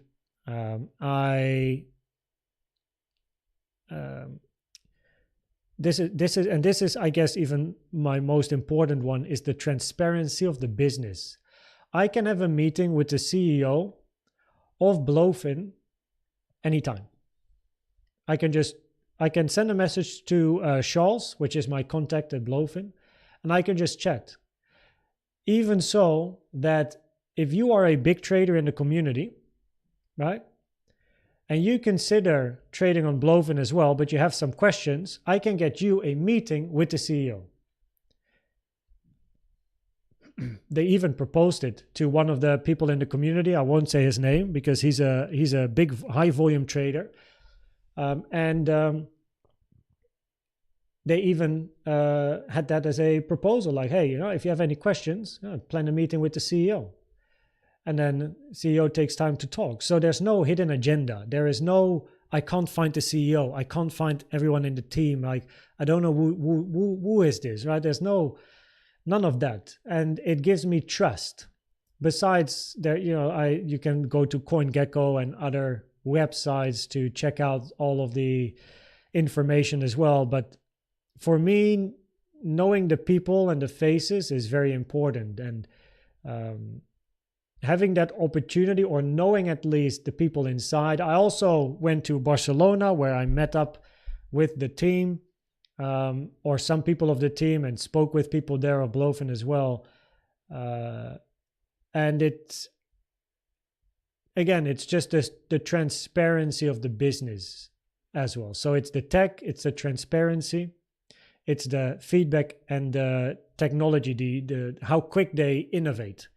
Those are the things that for me make it a very, very great experience. So and I can use them in the Netherlands and in France, because I am in the Netherlands relatively often and I live in France, and sometimes I travel the world because I'm a global keynote speaker. So I might have to go to an America or to South Africa or to other countries, and Blovin pretty, at least in the countries that I visit, Blovin always works, but BingX doesn't, Bybit doesn't, right? So it also gives me the flexibility of always trading from the same exchange wherever I am in the world, which is also nice.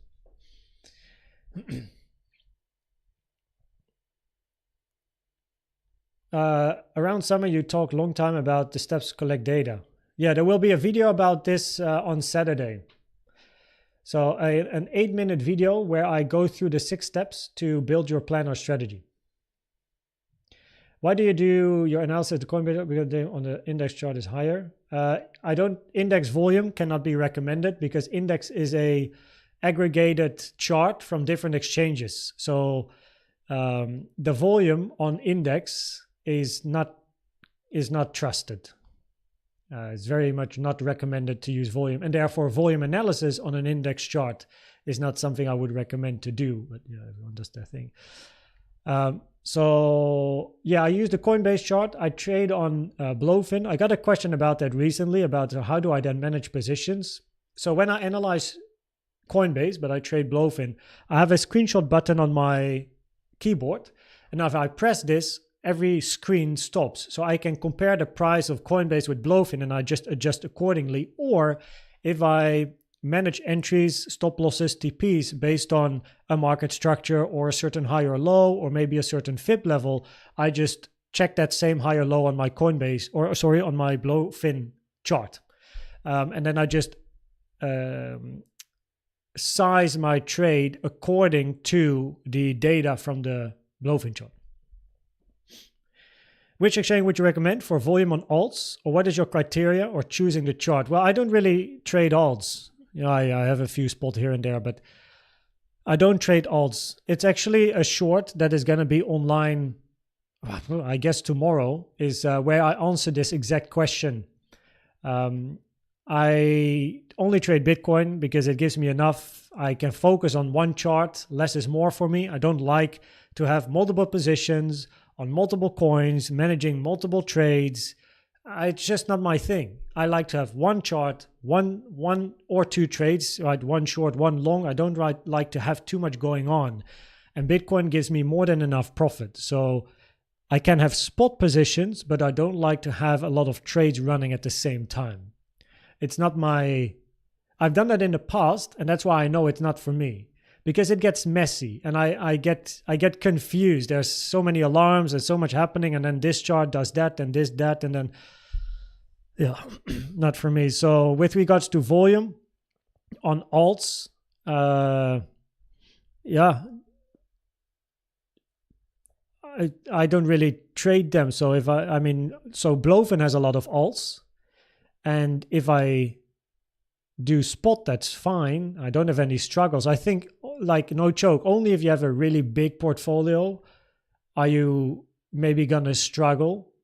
If you have a very big size, right? You're trading millions per position, then maybe, you might have a struggle because the Blovin volume in the alts might not be as high as a Bybit or a Binance. But if you're a regular trader with a portfolio where your individual trades are not going to be 1 mil plus, then there shouldn't be any problem. Another reason, of course, for me to just stay with Bitcoin is that the liquidity of Bitcoin is the highest. So no problem with alts, putting spot positions or something, but I don't like to trade alts. So what's up, Charbel? She's there we have everyone, of course, from Army Piper coming in. What's up, everyone?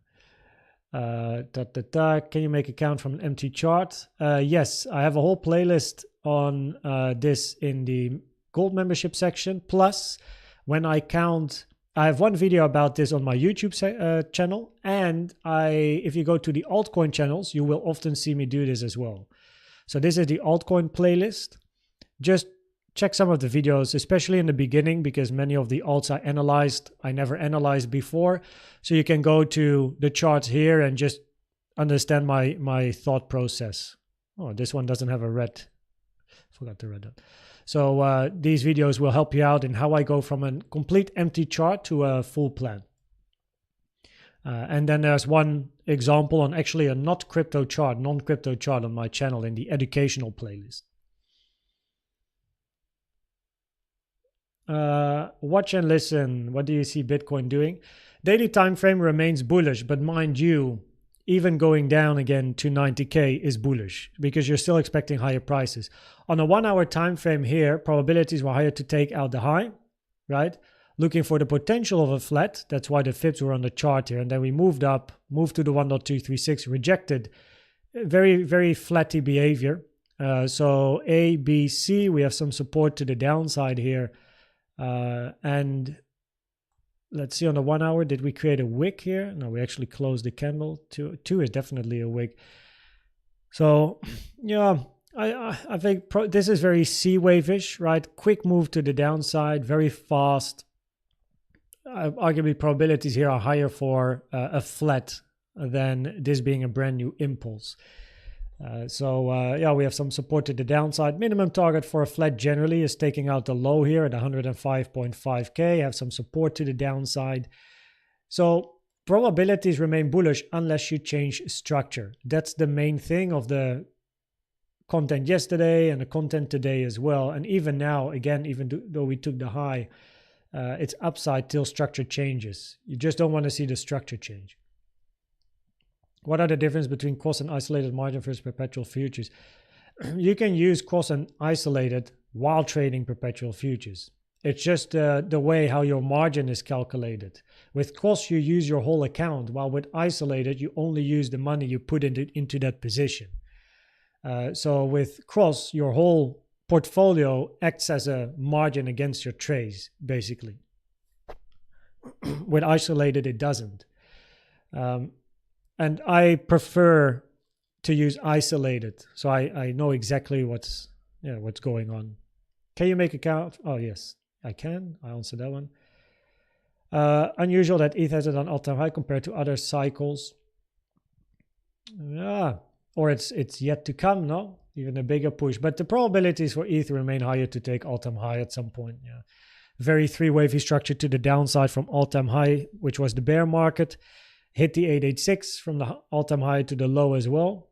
So yeah, ETH probabilities are easy. Yeah, Dragon Ball, yo. I'm a big fan, man. I love Dragon Ball. Is there anyone here? Yeah, I watched everything. Like, yo, and now of course we have Dragon Ball again on Netflix. FD White Invests, welcome to the channel, sir. Good to have you here. Good to have you here. What's up? So, better fees than MEXC? No, MEXC is the lowest in the industry, I believe. But I don't like that exchange. So you always got to think twice as well. If there's an exchange that says, oh, we have zero this and zero this, then, you know, what's going on? You know what I mean? So, no, they don't. But nor has most of the exchanges in the whole industry. So I'm not a fan of MEXC. They pay all the fees for me. Trevor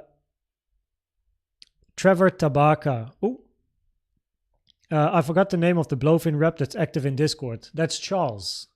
His name in Discord is Junkie. So that's his online name, I suppose. But his real name is Charles. Great guy. Met him in Barcelona as well. And yeah, like if you have any questions about the exchange or whatever, just at Blowfin or at Junkie in Discord and he'll get to you. I was able to have a video call with him to ask him some questions. Oh, there you go. That's awesome. Yeah, that's Charles. He's such a great guy. Like, and then again, there again, it's the transparency that I like. It's not a hidden agenda. No, we don't do meetings. We only do email. We only do messages. I like this personal approach, and I value that highly. There's a weird mist in the teleprompter. I see. Wait, what's going on? 1 second here. Okay, so that's part of the solution.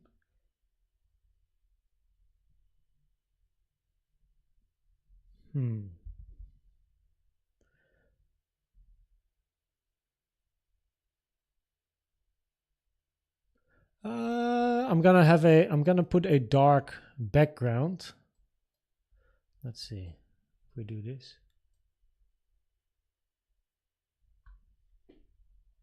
Why is there a mist there? Interesting.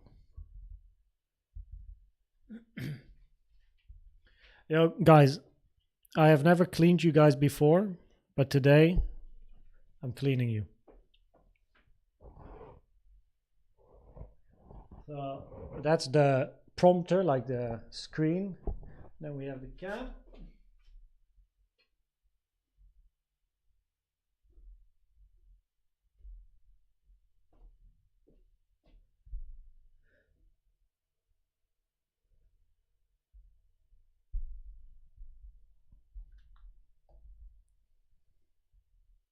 So now I put my light on. My light wasn't on.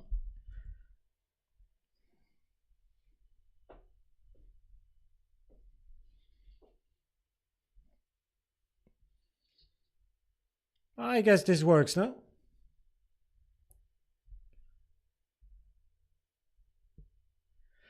I'm not sure. I actually think the mist that you see might be my screen. I don't know. It's probably the screen, the light from the screen. It's not the. I don't think it's the prompter, because there's glass in front of the webcam, so there can't be any dust and stuff on the cam itself. Just clean the prompter. I just put the light on, which might make a difference. Now it's brighter. Even brighter, most bright, and then this is lowest brightness. And it's not so warm in this room that it's steaming, you know. Not yet, at least.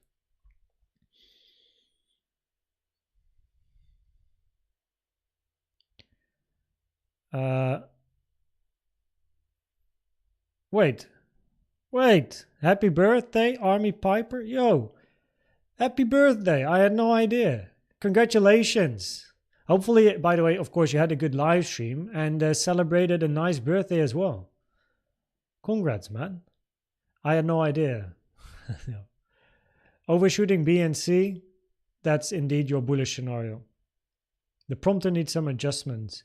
Yeah, I don't know. Like with the prompter, the webcam, there's one area where it goes in, but I'm not sure. I would need to check it.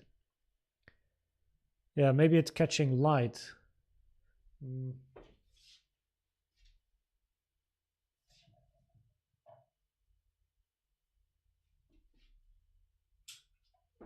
If we, this is very dark.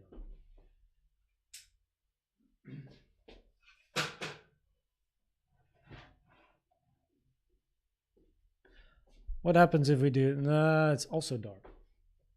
Yeah. I was just trying to figure it out bit by bit, but let me put the brightness on. Yeah, there would be something to figure out another time.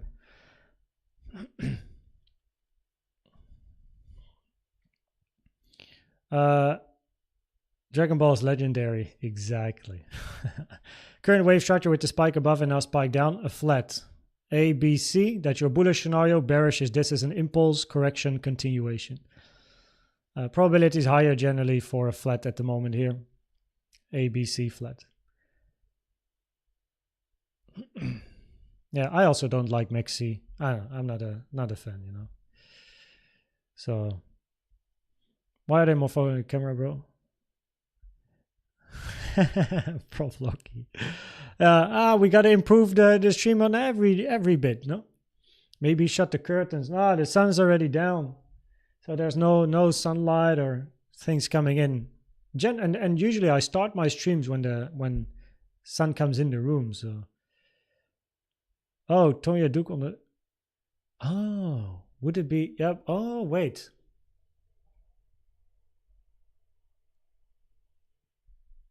Is it? Oh, of course, it might be the light from the prompter itself. Oh, maybe I can change the light. That's for another time. But what I can try to do is at least put my little thingy on top of the prompter like this. Might help. Reflection from the charts. Congrats, man. Kun is a perfectionist, and so am I. Yeah, we want to make sure that your experience is the best that we can. So the reason move down, if a C needs to be a 5-wave. Yes, correct. C is always a 5-wave structure. Most commonly takes the low of your A, which in that case would be 105.5. Else it's going to be a running flat, which is rare, which therefore the other consideration is counting a 1, then look for 2 and continuation down. So we still have the daily naked point of control. I've been talking about this like the whole live stream, but I would like to see price hit that and observe the reaction. That would be nice. So, yeah.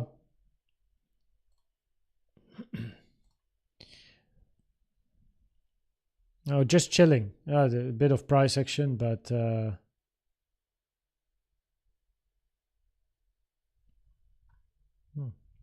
bit of volatility. It is, however, time for me to continue the day, though.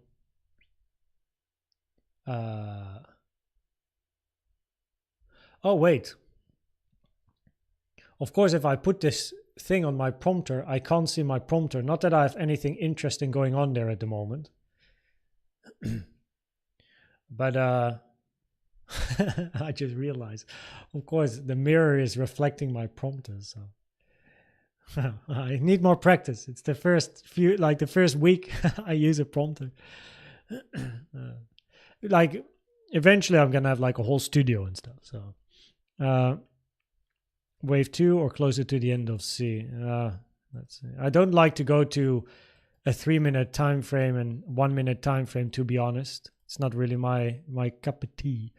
But 1, 2, 3, 4, arguably a finished 5, get a 3-wave retracement. But if you do, then this is either going to be your 2, or you have a running flat and then you continue to the upside, right? That's the alternative. Wave C's can only be an ending diagonal if all of the waves are 3-wave structures. At the moment, this looks like an impulse down. So I wouldn't like to look for a diagonal. But yeah, there you go. 1 minute potential impulse finished. What's the CVD? No bullish or bearish CVDs, and then locally here, nothing going on yet. So. Yeah, I'm just patient. You know, I'm happy. Like I have an alarm here, as you can see, on top of the point of control to observe. I'm still in a long. So not from here, but I just observe. Yeah, short recap. Yeah, it's time to move on. Thanks, Mark. But yeah, let's do a short recap here, and then gotta call it a day. Still stuff to do. Spoke with a lawyer actually today as well because I need one for the business. So I'll have a meeting with them on Thursday. Especially with all the online products and online stuff. Yeah, it would be good to have a lawyer on the side. So I got to do some stuff. But anyway, on a daily time frame, probability. Let's use the polylines here. Probabilities are higher for higher prices. Let that be clear on a daily time frame. But you're at a decision point. Video of this morning is the analysis hasn't really changed compared to the video earlier today, right? This is the live stream. There was a video this morning, so check it out. But we're literally at a decision point now between blue and green, literally where we are now. In both cases, you look for higher prices, so the daily remains bullish, but it's the 1 hour that decides what line you are going to follow. So if you want more detail, this is your bearish scenario where you're looking to finish a 5 wave, start a 4, and then get another 5. And your more bullish daily scenario is that you're now working on a wave 3. And you're not yet finished, so you're building a couple of like 1-2s. On a 1 hour time frame, and arguably with this range now here also continuing, I'm very aware of the blue line, looking for the retracement. But as long as you don't change market structure, probabilities are bullish. And it's actually quite, that's just the way it is. On the 1 hour time frame, your then bearish scenario would be to finish an impulse to the upside, right? So in that case, we are then looking here for, let me make this a little bit nicer for you.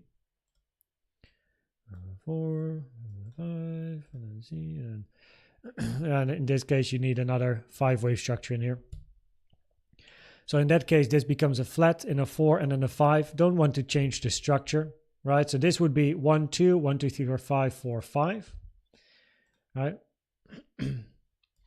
because if we do 1, 2,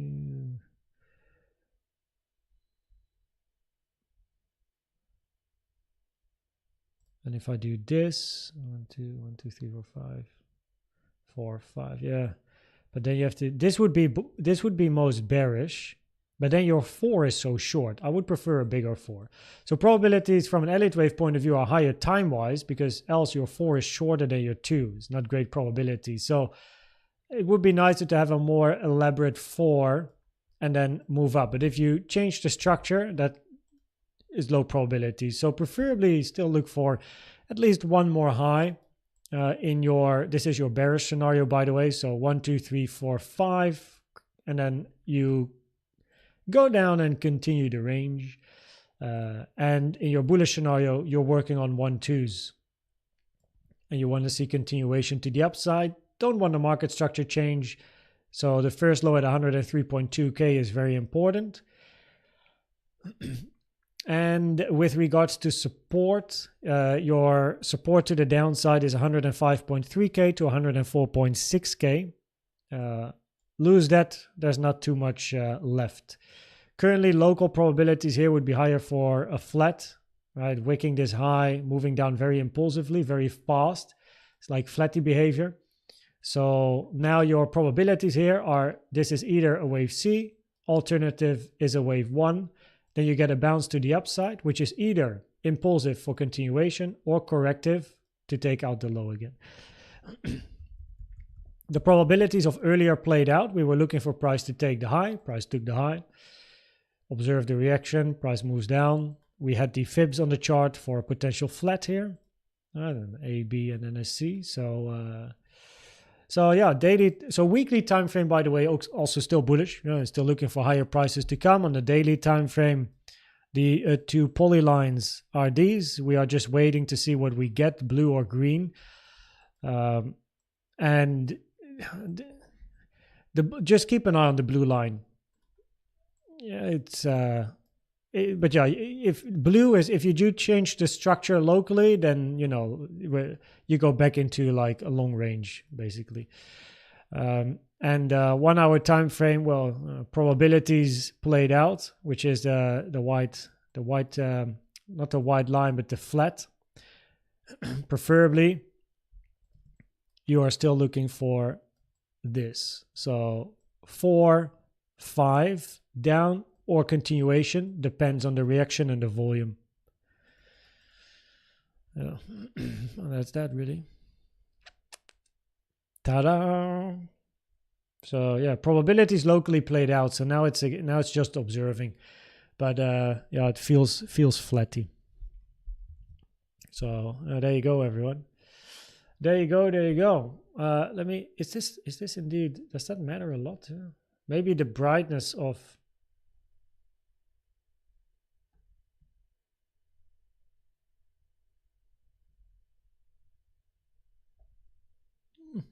I don't know, it's bright, but yeah.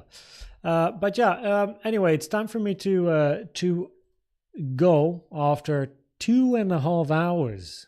Jeez. 2.5 hours. 3 is very choppy, yes. So that is why we keep an eye on market structure and a reaction whenever we make a new high, because that's what's gonna tell us what's up. The rest is just trade management. If you change market structure, it's not good for the bulls, no? So, but yeah, probabilities at the moment would still be higher to take out that high again at a later stage. So, yeah, there you go. What's up, AJ? CME gap. CME gap could be filled at 101.7. In that case, you're going to be looking for your more bearish scenario where you continue the range for a longer period of time. So, yeah, like from a psychology point of view, I would really like the blue line, because here, like, people just FOMO into all the longs and all of the good stuff, and then here you wreck them again, like price moving down, like maybe even take some liquidity lower. But you first need to change structure. Like, there's no reason to think bearish when, first of all, you still have support. You didn't change structure. You're still having bullish market structure, right? Potential flat here locally. What if we change structure? Then we're going to think for like bigger drawdowns, no? Just probabilities, but that's where they change. So, yeah, thanks for being here, AJ. Pixel, I would really like to hear from you how to count the past move down. 11 to 23rd of January, 49 to 38. I guess the only option is an ending diagonal.